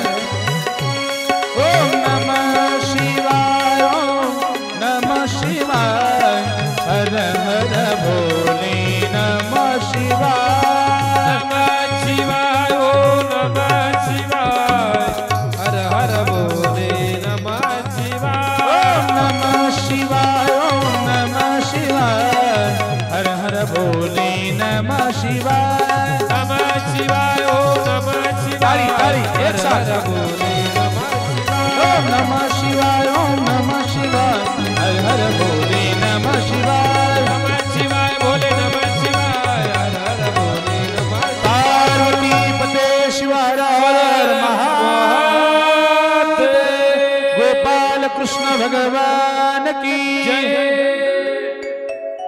शुकदेवजी परीक्षित राजाला सांगतात, राजन, त्या कैलास पर्वताच्या जवळ ब्रह्मदेवाने सर्व देवतांना बोलून घेतलं. दिव्य भगवान शंकराची आराधना केली. त्याच्या नावाने आर्त स्वराने त्याची खूप मोठी त्या ठिकाणी आराधना केली. भगवान शंकर प्रसन्न झाले. भगवान शंकर प्रसन्न झाल्याच्या नंतर भगवान शंकर म्हणतात, कशासाठी त्या ठिकाणी तुम्ही माझी आराधना केली? ब्रह्मदेव म्हणतात, देवा, या ठिकाणी जे यज्ञ कार्य आहे ते बंद पडता कामा नये. त्या असणाऱ्या दक्ष प्रजापतीला तुमचा अधिकार समजला नाही, त्याला माफ करा तुम्ही, आणि तो यज्ञ आम्हाला पूर्ण करायचा आहे, त्याला जिवंत करावं लागेल. भगवान शंकर म्हटले, काही अडचण नाही, जा तुम्ही आणि एखाद्या प्राण्याचं त्या ठिकाणी शिर घ्या आणि त्याच्या धडाला जोडा, यज्ञ पूर्ण करून घ्या. गेले, बकऱ्याचं शिर घेतलं आणि त्या दक्ष प्रजापतीच्या धडाला ते जोडल्यानंतर दक्ष प्रजापती जिवंत झाला. म्हणून जेवढे काही शिवभक्त आहेत ना, ते ज्यावेळेस दर्शनाला जातात ना, त्यावेळेस दर्शन घेतल्याच्या नंतर बकऱ्याचा आवाज थोडा काढतात बरं, अशा पद्धतीचा. आणि सुंदर तो यज्ञ पूर्ण झाला.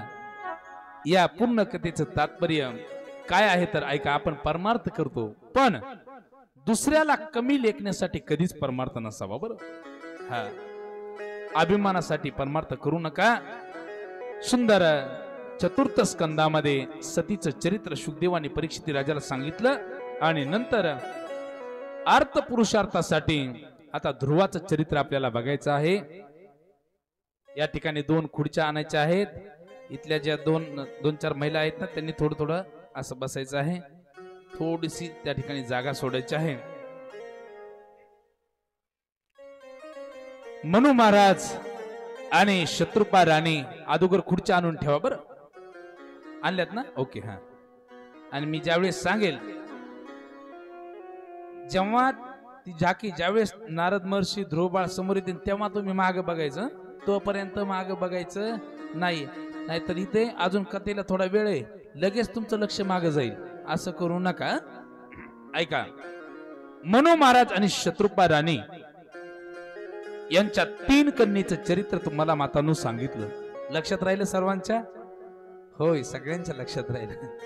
ऐका, आता जे 2 मुलं आहेत, कोण? उत्तानपाद आणि प्रियव्रत, त्या सुंदर चरित्राला सुरुवात करतात. शुकदेवजी काय म्हणतात ऐका. जायते उत्तानपादस्य सुनती सुरुचि स्तयो सुरुचि प्रेयसी प्रत्यो नतरायत सुतो ध्रुवः. ऐका, उत्तानपाद नावाचा एक राजा आहे. उत्तानपाद शब्दाचा अर्थ काय माहिती आहे? उत्तानपाद कशाला म्हणतो आपण?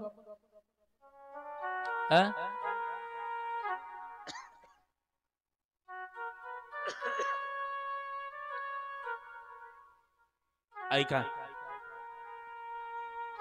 उत्तानपाद नावाचा एक राजा आहे आणि कारण ही आपली कथा सुरू होते. आपल्यालाच उत्तानपाद नावाची पदवी. बरं, ज्यावेळेस आपला जन्म होतो, जन्म होत असताना त्या ठिकाणी आपला जन्म झाल्याच्या नंतर एखादच पायाळू असतं पहा, बरोबर आहे. नसता अगोदर आपलं काय मुख त्या ठिकाणी बघायला भेटतं. उत्तानपाद ही पदवी आपली आहे, आपल्याला दिलेली पदवी आहे. जीवाला उत्तानपाद म्हणतात. आणि या उत्तानपाद नावाच्या राजाला 2 पत्नी आहेत. म्हणजे या जीवाला प्रत्येकाला किती पत्नी आहेत? 2 पत्नी आहेत. एकीचं नाव आहे सुनीती आणि एकीचं नाव आहे सुरुची. सुनीती या शब्दाचा अर्थ काय आहे? सु म्हणजे चांगले, नीती म्हणजे विचार. जिचे चांगले विचार तिला काय म्हणतात? सुनीती. आणि सुरुची कशाला म्हणतात? सुरुची त्याला म्हणतात आपल्या मनाला वाटेल तसं वागणं, मनाला वाटेल तसं त्या ठिकाणी आवडेल तसं वागणं, याला काय म्हणतात? सुरुची. प्रत्येक जीवाला ह्या 2 पत्नी आहेत. शास्त्र जसं सांगतं त्या पद्धतीने वागणं म्हणजे सुनीती आणि आपल्या मनाला आवडेल तसं वागणं म्हणजे सुरुची. पण ऐका, नीतीने जाणणाऱ्या माणसाला सुरुवातीला थोडस कष्ट होतं, पण त्याला शेवटी फळ भेटत असतं आणि ते टिकणारं फळ असतं. आणि सुरुची म्हणजे तेवढ्या पुरतं फक्त समाधान देणार, तेवढ्या पुरतं थोडस गोड वाटणार. म्हणून त्या ठिकाणी एक दिवशीचा प्रसंग आहे. शुकदेवजी परीक्षित राजाला सांगतात सुनीतीच्या मुलाचं नाव आहे ध्रुव आणि सुरुचीच्या त्या ठिकाणी मुलाचं नाव आहे उत्तम. आता या दोघी जणी सौतीत, बरं, एकाच राजाच्या 2 पत्न्या. एके दिवशी उत्तानपाद नावाचा राजा उत्तम नावाच्या मुलाला आपल्या मांडीवर घेऊन बसलेला आहे. हे ध्रुव बाळाने बघितलं, म्हणजे सुनीतीच्या मुलाने बघितलं. बघितल्याबरोबर ध्रुवालाही असं वाटलं आपणही पित्याच्या मांडीवरती बसलं पाहिजे. पळत पळत जाऊन त्या ठिकाणी पित्याच्या मांडीवरती बसणार, तेवढ्यामध्ये ती सावत्र आई सुरुची म्हणते, थांब ध्रुवा, तुला या ठिकाणी या पित्याच्या मांडीवर बसता येणार नाही. का ग आई, का नाही बसता येणार? हा माझा दादा बसलाय ना, तरी तुला बसता येणार नाही. का नाही बसता येणार? तर तुझ्या पित्याच्या मांडीवर तुला जर बसायचं असेल तर माझ्या पोटी जन्माला यावं लागेल. काय सांगितलं? माझ्या पोटी तुला जन्माला यावं लागेल. आई, तुझ्या पोटी जन्माला येण्यासाठी मला काय करावं लागेल? आता ऐका, भगवंताची प्राप्ती कशी करून घ्यावी लागते. भगवंताची प्राप्ती एवढी सोपी पण नाही. ऐका, तुम्ही देवाला म्हटले देवा आमच्या घरी या, लगेच भगवंत आपल्या घरी यायला रिकामा नाही हो. ऐका, आई त्या देवाची प्राप्ती कशी करून घ्यायची असते असं म्हटल्या बरोबर सुरुची काय म्हणते? ऐका, सुरुची म्हणते, हे ध्रुवा, त्याच्यासाठी काय करावं लागेल? तुला खूप मोठ्या वनामध्ये जावं लागेल, एखाद्या जंगलामध्ये जावं लागेल आणि तिथे जाऊन त्या ठिकाणी तुला दिव्य असणारी भगवंताची तपश्चर्या करावी लागेल. भगवंताची तपश्चर्या केल्याच्या नंतर भगवंत प्रसन्न होतील आणि काय मागायचं तर माग असं म्हणतील. त्यावेळेस तुला त्या ठिकाणी मागणं मागायचं की ती जी माझी आई आहे ना, कोण? सुरुची, सावत्र आई, तिच्या पोटी मला जन्माला घाल असं म्हणावं लागेल. एवढे सावत्र आईचे शब्द ऐकले आणि ध्रुव बाळ त्या ठिकाणी रडत रडत आपल्या आईकडे गेला. सुनीती आईचं जिने जन्म दिलेला आहे त्या आईचं दर्शन घेतलं आणि ध्रुव बाळ त्या ठिकाणी आईला म्हणतो, अगं आई, ती माझी दुसरी आई आहे ना, ती असं म्हटली देवाची प्राप्ती करून घ्यावी लागेल, त्याच्याशिवाय पित्याच्या मांडीवरती बसता येणार नाही. हे खरंय का? आता तिचं नावच काय होतं? सुनीती. तिचे विचार चांगले होते, कुविचार नव्हते तिचे. ती म्हटली, होय बाळा, बरोबर आहे त्या आईचं. भगवंताची प्राप्ती करून घेण्यासाठी जंगलामध्ये जावं लागेल, वनामध्ये जावं लागेल आणि त्याची प्राप्ती करून घ्यावी लागेल. आईचं दर्शन घेतलं, पिताश्रींचं दर्शन घेतलं आणि आता ध्रुव बाळ त्या ठिकाणी वनाच्या दिशेने निघत आहे. ऐका, वनाच्या दिशेने ध्रुव बाळ निघाला. कोमल असणार वय, ध्रुव बाळाचं आता आगमन या ठिकाणी आपल्या या सुंदर भागवत सिंहासनाच्या समोर होते. आई थोडस असं त्या ठिकाणी इकडे सर. आता ऐका, ध्रुव बाळाने मनामध्ये निश्चय केलेला आहे, देवा तुझी प्राप्ती झाल्याशिवाय आता मी परत येणार नाही.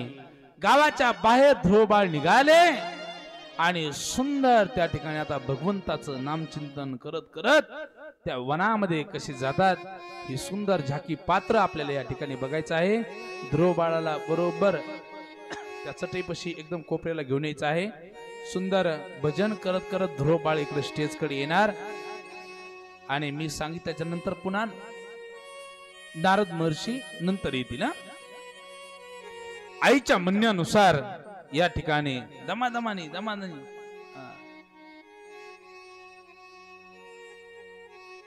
थांबा, तिथेच थांबा. आता भजन करत यायचं. सुंदर त्या ठिकाणी ध्रुव बाळ भजन करत करत कुठे चाललेत? वनामध्ये. कशासाठी चाललेत? झाडाचा पाला खायला, भगवंताची प्राप्ती करून घेण्यासाठी. आता हे ध्रुव बाळ समोर येणार, सुंदर पात्र करणार आणि हे ध्रुव बाळ आम्ही लगेच घेऊन जाणार. बोलो राधे राधे. ऐका, ध्रुव बाळाचं आगमन आता इकडे होत आहे.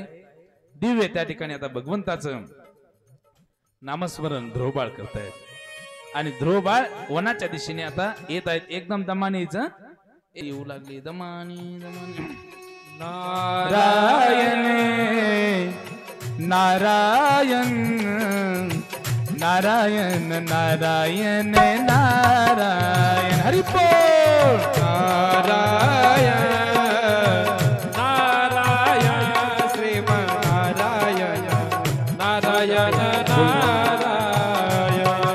तिथंच थांबायचं, तिथंच थांबायचं. नारायण नारायण श्रीमन्नारायण नारायण नारायण. हरी बोल. सगळ्यांनी नाम जप करायचं.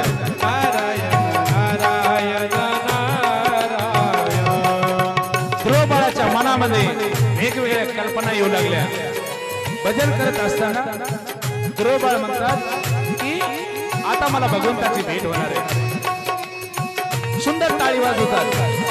डोळे झाकलेले आहेत, डोळे झाकले, वरती हात केले, वरती हात केले आणि सुंदर भजन गातात.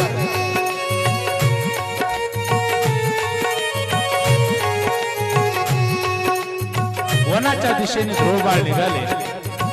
नारायण नारायण श्रीमन नारायण नारायण नारायण.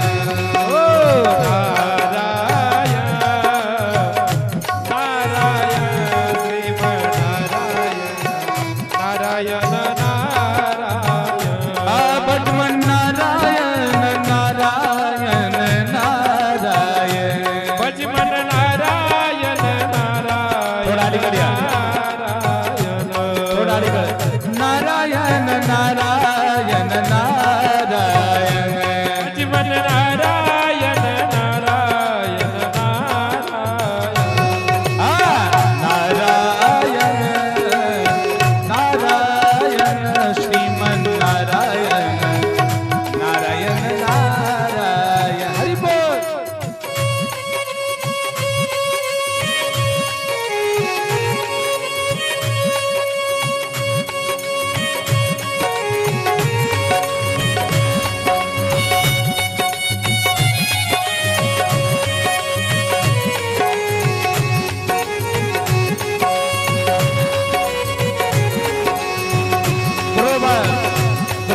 समोर येऊ लागले. थोडं समोर या. जय हो. नारायण नारायण नारायण नारायण नारायण नारायण. ध्रुव बाळ, ओ ध्रुव बाळ, पलीकडे पलीकडे बस बस. नारायण नारायण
ऐका सुंदर ध्रुव बाळ त्या ठिकाणी भगवंताच्या नामामध्ये पूर्ण त्या ठिकाणी न्हाऊन गेलेले आहेत आणि सुंदर नाम जप करत करत एका वनामध्ये गेले आणि वनामध्ये गेल्याच्या नंतर त्या ठिकाणी 5 वर्षाचे ध्रुव बाळ कोमल त्वचा आहे ऊन मी म्हणतय तिथे त्या ठिकाणी फळमुळ नाही अन्न पाणी नाही अशा वनामध्ये ध्रुव बाळ आले भगवंताची आराधना करतात तेवढ्यामध्ये आमच्या नारदजींना माहीत झालं आणि नारदजींना माहीत झाल्याच्या नंतर लक्ष द्या नारदजींना वाटलं एवढं छोटस बालक या वनामध्ये या वाळवंटामध्ये कुठून आलं असेल हस्ते पिंपळगावचं तर नसेल म्हणून त्या ठिकाणी नारदजींना वेगवेगळे विचार मनामध्ये येऊ लागले अरे आपण जाऊन या बाळाची विचारपूस करू म्हणून नारद महर्षी त्या ठिकाणी आता ध्रुव बाळाला त्या ठिकाणी भेटायला येऊ लागले आणि नारद महर्षी त्या ध्रुव बाळाला येत असताना ऐका नारद महर्षीचं आगमन आता होऊ लागलं या नारदजींना दमान व्यवस्थित घेऊन इकडे डोळे झाकलेले आमच्या ध्रुव बाळाने आणि नारद महर्षींचं आगमन त्या ठिकाणी त्या वनामध्ये होत आहे ऐका नारदजी एक संत आहेत त्रिलोक्यामध्ये परिभ्रमण करणारे नारद महर्षी ते पण डोलत डोलत त्या ठिकाणी येऊ लागले आणि नारायण नारायण नारायण नारायण नारायण नारायण हरिपो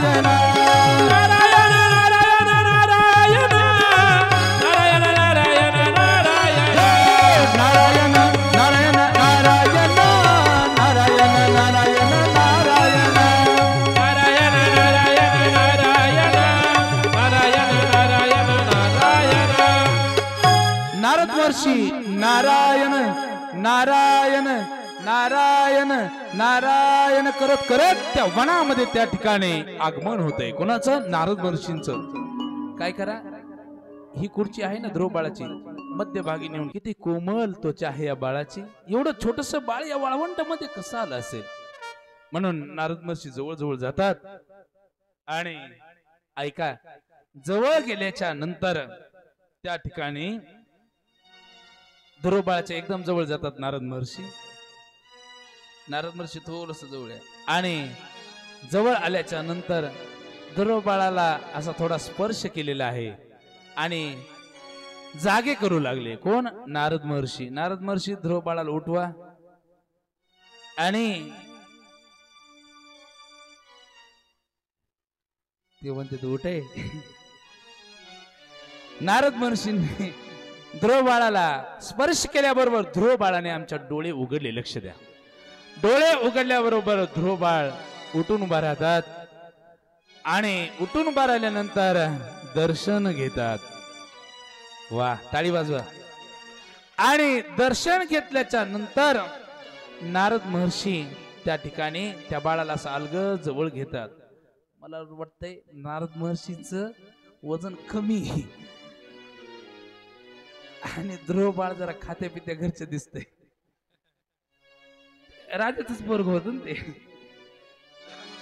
जवळ घेतलं आणि ध्रुव बाळाला अशी मिठी मारली आता विना एका खांद्यावरती विना घे नारद महर्षी एका खांद्यावर तसंच हा आणि आपल्या ध्रुव बाळाला एकदम आलिंगन द्या वा वा वा वा चला टाळ्या वाजवा ऐका ध्रुव बाळाला नारद महर्षी काय म्हणतात त्यांचा संवाद सुरू होतोय लक्ष द्या नारद महर्षी म्हणतात हे बाळा थोडे हातवारे करायचे हे बाळा कोण आहेस तू आणि असल्या वाळवंटामध्ये जिथे वृक्ष वाढलेले आहेत अशा वनामध्ये तू कसा आलास? त्यावेळेस सगळा घडलेला सर्व वृत्तांत सांगितला आणि वृत्तांत सांगितल्याच्या नंतर नारद महर्षी म्हणतात, बाळा आई रागवली म्हणून असं 5 वर्षाच्या बाळाने, ते 5 वर्षाचं होतं पण हे किती वर्षाचं असेल? पण गोड आहेत पहा, दोन्ही बाळ त्या ठिकाणी खूप गोड आहेत. हे लाजले नाही, काही नाही. 10-12 गोळा केलते आम्ही, पण 8 जण लगेच गायब झाले. ते म्हणजे आम्हाला नको, पण हे 2 जण तयार झाले. म्हणजे आम्ही महाराज म्हणाल तसं पात्र घेतो. नंतर सगळं वृत्तांत सांगितल्याच्या नंतर नारद महर्षी म्हणतात, बाळा काय कर, अजून तुझं खूप छोटं वय आहे, जा घरी आणि घरी जाऊन त्या ठिकाणी आनंदाने राहा. त्यावेळेस ध्रुवबाळ काय म्हणतात, हात जोडले आणि ध्रुवबाळ म्हणतात, नारद महर्षी ऐका, मी त्या ठिकाणी असा घरी जाणार नाही. मला त्या माझ्या सावत्राईनी सांगितलेलं आहे की भगवंत त्या ठिकाणी वनामध्ये भेटतो, देव भेटल्याशिवाय आता मी त्या ठिकाणी घरी जाणार नाही. नारद महर्षी म्हणतात, आता हा परीक्षेमध्ये पास झालेला आहे, हा असा तसा घरी जाणार नाही. त्यावेळेस ध्रुव बाळाला नारद महर्षी म्हणतात, भगवंताची प्राप्ती ध्रुवा, प्राप्ती करून घेणं एवढं सोपी गोष्ट नाही.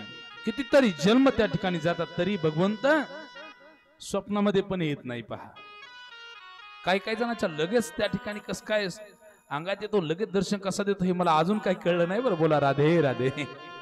पण जन्म जन्म मुनी जतन कराई, अंतराम काही आवत नाही. मी नाही सांगत बर, तर संतांचे पुरावे. अरे देवाची प्राप्ती एवढी सुलभ आहे का? ध्रुवबाळ श्रवण करतोय.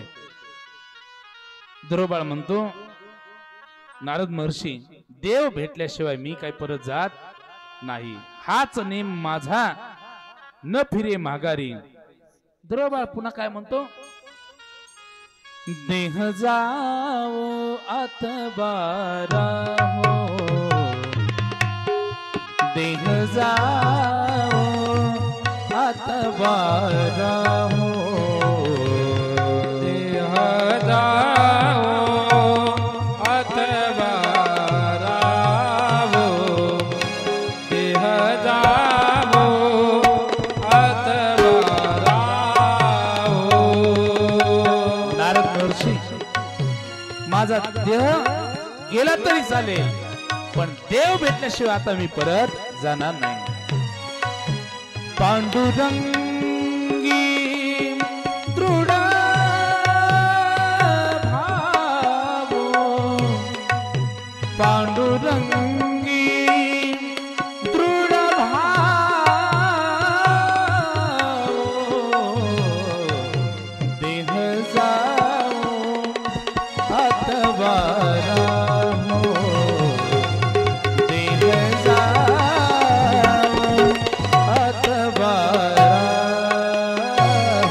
हो. पांडुरंगी दृढ भावो, पांडुरंगी दृढ भावो. शुकदेवजी सांगत असताना परीक्षिती राजाच्या डोळ्याची पापणी पण लवत नाही बरं.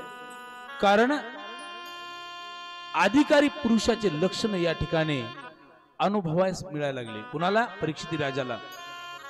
की ध्रुव हा भगवंताच्या भक्तीमध्ये आता पास झालाय. 5 वर्षाचं बाळ, थोडासा आवाज दे म्हणतो, 5 वर्षाचं बाळ, आणि ते म्हणतोय मी देव भेटल्याशिवाय घरी जाणार नाही. रामकृष्ण महाराज, तुमच्या डोक्यावर उनी येते, थोडस अलीकडे बसा.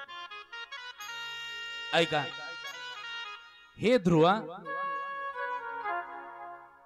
तू माझ्या परीक्षेमध्ये पास झालेला आहेस.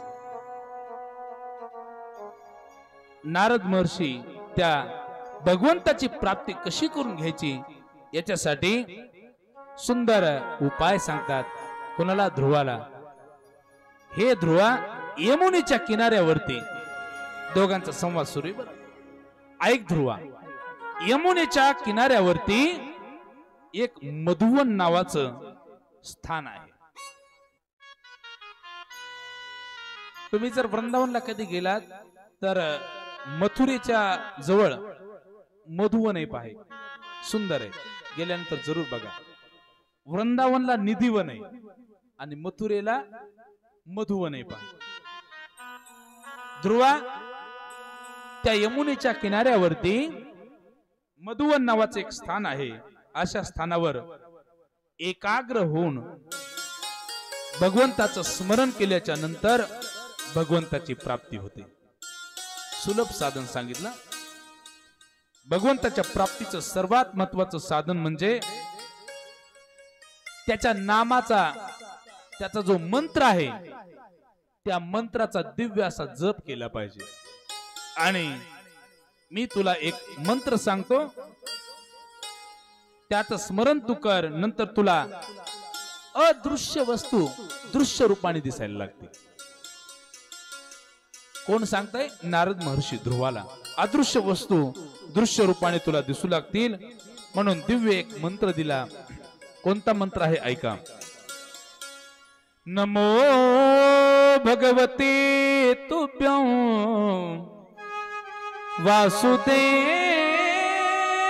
वासुदेवाय धीमहि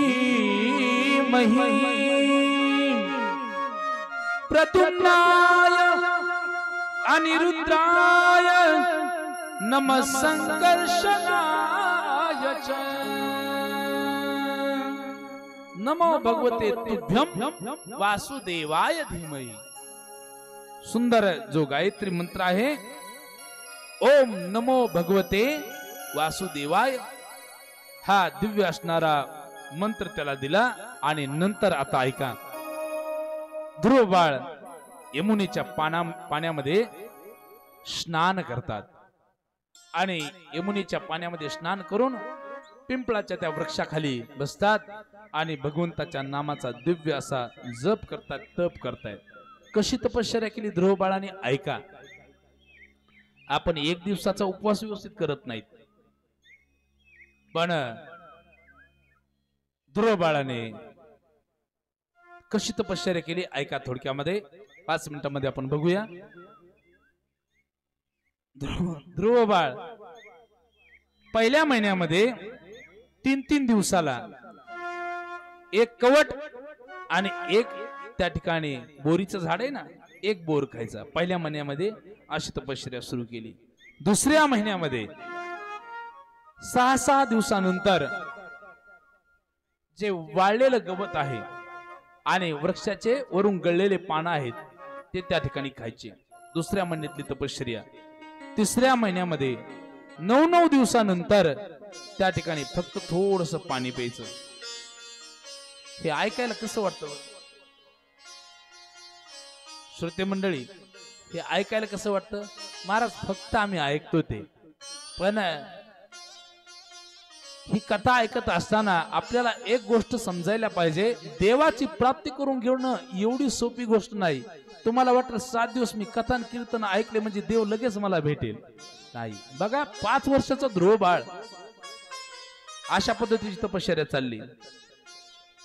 4थ्या महिन्यामध्ये फक्त श्वास घ्यायचा, पाणी वर्ज्य केलं, झाडाचा पालाही नाही, काहीच नाही. 5व्या महिन्यामध्ये श्वासावर नियंत्रण ठेवलं आणि 6व्या महिन्यामध्ये फक्त त्या ठिकाणी पायाचा जो अंगठा आहे अंगठ्यावरती सरळ उभं राहिले आणि हात जोडले आणि दिव्य भगवंताची त्या ठिकाणी आराधना करतायत. कोणता नाम जप? ओम नमो भगवते वासुदेवाय. ओम नमो भगवते वासुदेवाय. भगवते वासुदेवाय. ओम नमो भगवते वासुदेवाय. ओम नमो भगवते वासुदेवाय. ओम नमो भगवते वासुदेवाय. ओम नमो भगवते वासुदेवाय. ओम नमो भगवते वासुदेवाय. ओम नमो भगवते वासुदेवाय. ओम नमो भगवते वासुदेवाय. ओम नमो भगवते वासुदेवाय. ओम नमो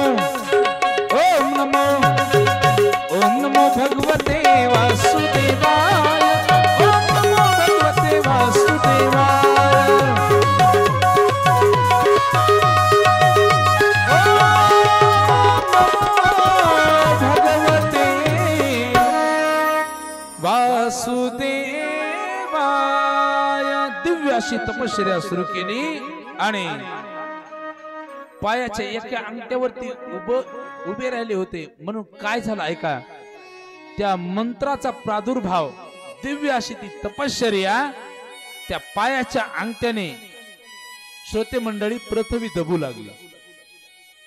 पृथ्वी दबू लागली. सर्व देव लोक भगवंताची आराधना करू लागली. कुठलं मोठं अरिष्ट येतं की काय, संकट येतं की काय. त्यावेळेस सर्व देव भगवंताला शरण गेले आणि त्यावेळेस भगवंत म्हटले चिंता करू नका. पृथ्वी माता म्हटली देवा मला वाचवा. त्यावेळेस भगवंत म्हणतात मी त्या ध्रुव बाळाला भेट द्यायला जातो. भगवंत स्वतः येतात आणि ध्रुव बाळाच्या हृदयामध्ये त्या ठिकाणी जातात. ध्रुव बाळाला दिव्य दर्शन देतात आणि ध्रुवाला समजलं ज्याचं मी स्मरण करतोय, ज्या मंत्राचा मी जप करतोय असा साक्षात भगवंत माझ्या हृदयामध्ये आलेला आहे. म्हणून ध्रुव बाळाने डोळे उघडले. डोळे उघडल्याबरोबर नंतर भगवंत पुन्हा अदृश्य झाले. ध्रुव बाळाला वाटलं डोळे झाकल्याच्या नंतर भगवंताचं रूप त्या ठिकाणी मला दिसलं, आता का दिसत नाही. पुन्हा डोळे झाकले, पुन्हा त्या ठिकाणी सुंदर नामजप केला आणि आता नामजप केल्याच्या नंतर साक्षात भगवंत ध्रुव बाळाला म्हणतात हे ध्रुवा, ज्याचं तू स्मरण करत आहेस तो मी साक्षात भगवंत तुझ्या समोर उभा आहे. डोळे उघडून माझ्याकडे बघ. ध्रुव बाळाने डोळे उघडले. साक्षात मदनाचा पुतळा असणारा भगवान ध्रुव बाळाच्या समोर ध्रुव बाळाने बघितला आणि देवाचं दर्शन झाल्याबरोबर भगवंताने आपल्या हातामध्ये शंख घेतला, ध्रुव बाळाच्या गालाला लावला आणि ध्रुव बाळाच्या गालाला तो शंख लावल्याबरोबर ध्रुव बाळ आपल्या मुखामधून सुंदर त्या ठिकाणी भगवंताची दिव्य अशी स्तुती गाऊ लागला. काय म्हणतो ध्रुव बाळ ऐका. ध्रुव बाळाचा एवढा सुंदर हा श्लोक आहे. ध्रुव बाळ म्हणतात देवा तुझं दर्शन झालं, तुझी जर कृपा झाली तर काय काय होऊ शकतं. ध्रुव बाळ काय म्हणतात, मूकम करो वाचालम पंगुलंगयते गिरी यत्कृपातमहं वन्दे परमानंद माधव. देवा तुझी कृपा झाल्याच्या नंतर ध्रुव बाळ म्हणतो एखादा मुखा माणूस तो पण बोलू शकतो. एखादा पांगळा माणूस आहे पण तुझी कृपा दृष्टी जर त्याच्यावरती पडली, तुझं दर्शन देवा जर झालं तर पांगळा माणूस पण चलू शकतो. ही कृपा तुझी आहे. आणि सुंदर 11 श्लोकामध्ये दिव्य अशी स्तुती ध्रुव बाळ त्या ठिकाणी भगवंताची त्या ठिकाणी गातात. आणि भगवंत म्हणतात अरे काय त्या वडिलांच्या मांडी पिताश्रींच्या मांडीवरती बसण्याचा हट्ट केलास. अरे तुला असं काय पद देतो मी, तुला असं काय पद देतो त्या खुर्चीवरून तुला कोणीच उठू शकत नाही, असं आढळ पद मी तुला देतो. असं म्हटल्यानंतर त्यावेळेस ध्रुव बाळाला आनंद होतो. पण भगवंत म्हणतात आता लगेच नाही देणार, तुला तुझ्या जन्मभूमीला जावं लागेल, काही वर्ष राज्य करावं लागेल आणि काही वर्ष राज्य केल्याच्या नंतर तुला हे आढळ पद भेटेल. असं म्हटल्याबरोबर ध्रुव बाळाने भगवंताचं दर्शन घेतलं आणि ध्रुव बाळ त्या ठिकाणी आपल्या राज्यामध्ये त्या ठिकाणी आता जातोय. ध्रुव बाळ उठले आणि त्यांच्या असणाऱ्या राज्यामध्ये आता ध्रुव बाळ निघू लागले. इकडे नारद महर्षी इथे कथेच्या मंडपातच बसले, कारण ध्रुव बाळाचा उद्धार होईपर्यंत नारद महर्षी त्या ठिकाणी आता जाणार नाहीत. नारद महर्षी इकडे या, तुम्ही काय करा इकडून दमानी या आणि इथं स्टेजवरती बसा, जमल ना. पुढच्या वर्षी नारदजी असं नाही दिसले पाहिजे, त्यांना थोडस का खाऊ पिऊ घाला, थोडं धष्टपुष्ट दिसले पाहिजे. पहा बरं, नारदजी कुठे परिभ्रमण करतात, कुणाच्या घरी येऊ शकतात पहा, म्हणून पुढच्या वर्षी थोडे सुधारले पाहिजे. ऐका त्यावेळेस सुंदर आपल्या नगरामध्ये ध्रुव बाळ जातात. तिथे गेल्याच्या नंतर पिताश्रींनी सगळ्यांनी दिव्य असं स्वागत केलं, गावकऱ्यांनी स्वागत केलं आणि स्वतः ध्रुव बाळाला उत्तानपाद नावाच्या राजाने राजगादीवरती बसवलं आणि ध्रुव बाळ राजा झाला. राजा झाल्याच्या नंतर 36 वर्ष त्यांनी राज्य केलं. त्याचा जो दुसरा भाऊ होता ना, कोण, उत्तम, एक वेळेस तो जंगलामध्ये गेला आणि यक्षासोबत युद्ध करू लागला. युद्धामध्ये त्या ठिकाणी तो उत्तम नावाचा भाऊ मारला गेला. राग आला ध्रुवाला. यक्षासोबत पुन्हा ध्रुव त्या ठिकाणी युद्ध करू लागला आणि यक्षाला मारत असताना मनु महाराज त्या ठिकाणी आले आणि ध्रुवाला सांगितलं की यक्षाला तू मारू नकोस. नंतर ध्रुव बाळाला त्या ठिकाणी आठवण झाली, बस आता भरपूर वर्ष राजगादीचा उपभोग घेतलेला आहे. नंतर ध्रुवाचा विवाह अगोदरच होतो. नंतर त्याचा जो मुलगा आहे उत्कल, त्याला राजगादीवरती ध्रुव बाळ बसवतात आणि ध्रुव बाळ त्या ठिकाणी भगवंताची आराधना करत करत करत त्या ठिकाणी वनामध्ये निघून जातात. वनामध्ये निघून गेल्याच्या नंतर बद्रिका आश्रमामध्ये जाऊन दिव्य तपश्चर्या केली आणि तपश्चर्या केल्याच्या नंतर साक्षात भगवंताचे पार्श्वद विमान घेऊन ध्रुव बाळाला नेण्यासाठी आले. त्या विमानामध्ये बसत असताना मृत्यूदेवी समोर आली आणि मृत्यूदेवी त्या ठिकाणी म्हणते, हे ध्रुव बाळ, माझ्या डोक्यावरती पाय ठेवा आणि नंतरच या विमानामध्ये बसा, त्याशिवाय तुम्हाला विमानामध्ये बसता येणार नाही. मृत्यूदेवीच्या डोक्यावरती पाय ठेवला, विमानामध्ये बसले आणि विमानामध्ये बसल्याच्या नंतर ध्रुव बाळ पार्षदांना विचारतात भगवंताच्या, मला जन्म देणारी माझी आई कुठे आहे, मला वनामध्ये पाठवणारी माझी सावत्र आई कुठे आहे, माझे पिताश्री कुठे आहेत, माझा भाऊ कुठे आहे. असं म्हटल्यानंतर भगवंताचे पार्षद म्हणतात, पुढे एक विमान चाललेलं आहे, त्याच्यामध्ये तुमची आई, सावत्र आई, तुमचा भाऊ, तुमचे वडील सगळेजण त्यामध्ये बसलेले आहेत. पुढच्या विमानामध्ये ते बसलेले आहेत. ध्रुवा, तुम्ही चिंता करू नका. असं म्हटल्यानंतर ध्रुव बाळाला खूप मोठा आनंद झाला. आज एवढा आनंद झाला की सर्वात मोठा आनंद नारद महर्षींना झाला. माझा विद्यार्थी, ज्याला मी उपदेश केला आणि भगवंताची तपश्चर्या करण्याची, आराधना करण्याची ज्यांना मी युक्ती सांगितली, अशा ध्रुव बाळाचा आज उद्धार होतोय म्हणून नारद महर्षींना खूप मोठा आनंद वाटला. ध्रुव बाळ ध्रुव लोकामध्ये गेले. असं काही भगवंताने आडळ पद देऊन टाकलं.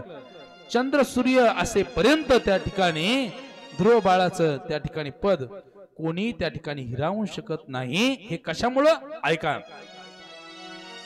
स्वतः प्रयत्न तर केलाच, नंतर त्या ठिकाणी ईश्वराची कृपा झाली, जीवनामध्ये सत्संग लाभला आणि सत्संग लाभल्याच्या नंतर त्या ठिकाणी आई वडिलांची सेवा केली, यातून भगवंताची प्राप्ती झाली. बोलो राधे राधे. सुंदर त्या ठिकाणी ध्रुव बाळाचं चरित्र शुकदेवाने परीक्षित राजाला सांगितलं. परीक्षित राजा म्हणतो, याच ध्रुवाच्या वंशामध्ये पुढे कोणते कोणते त्या ठिकाणी राजे झाले. शुकदेवाने सांगितलं, अंग नावाचा एक राजा झाला. नंतर त्यांच्याच कुळामध्ये पुन्हा वेन नावाचा राजा झाला. वेगवेगळ्या राजाचे नाव सांगितले आणि त्यानंतर शुकदेवजी परीक्षित राजाला सांगू लागले, राजन ऐक, पुढे त्या ठिकाणी भगवंताने पुढील अवतार कसे घेतले. पुढील अवतारामध्ये त्या ठिकाणी ऋषभदेव नावाने कसा भगवंताने अवतार घेतला, पृथु नावाने कसा अवतार घेतला, साक्षात भगवंताने नरसिंह रूपाने कसा अवतार घेतला, भक्त प्रल्हादजीचा कसा उद्धार केला, त्याच ठिकाणी असणाऱ्या गजेंद्राचा उद्धार भगवंताने कसा केला. वेगवेगळ्या अवताराचे चरित्र मी तुला सांगेल, पण कधी सांगेल, आज नाही. उद्याच्या कथेमध्ये सुंदर ही कथा मी तुला सांगेल. पण काय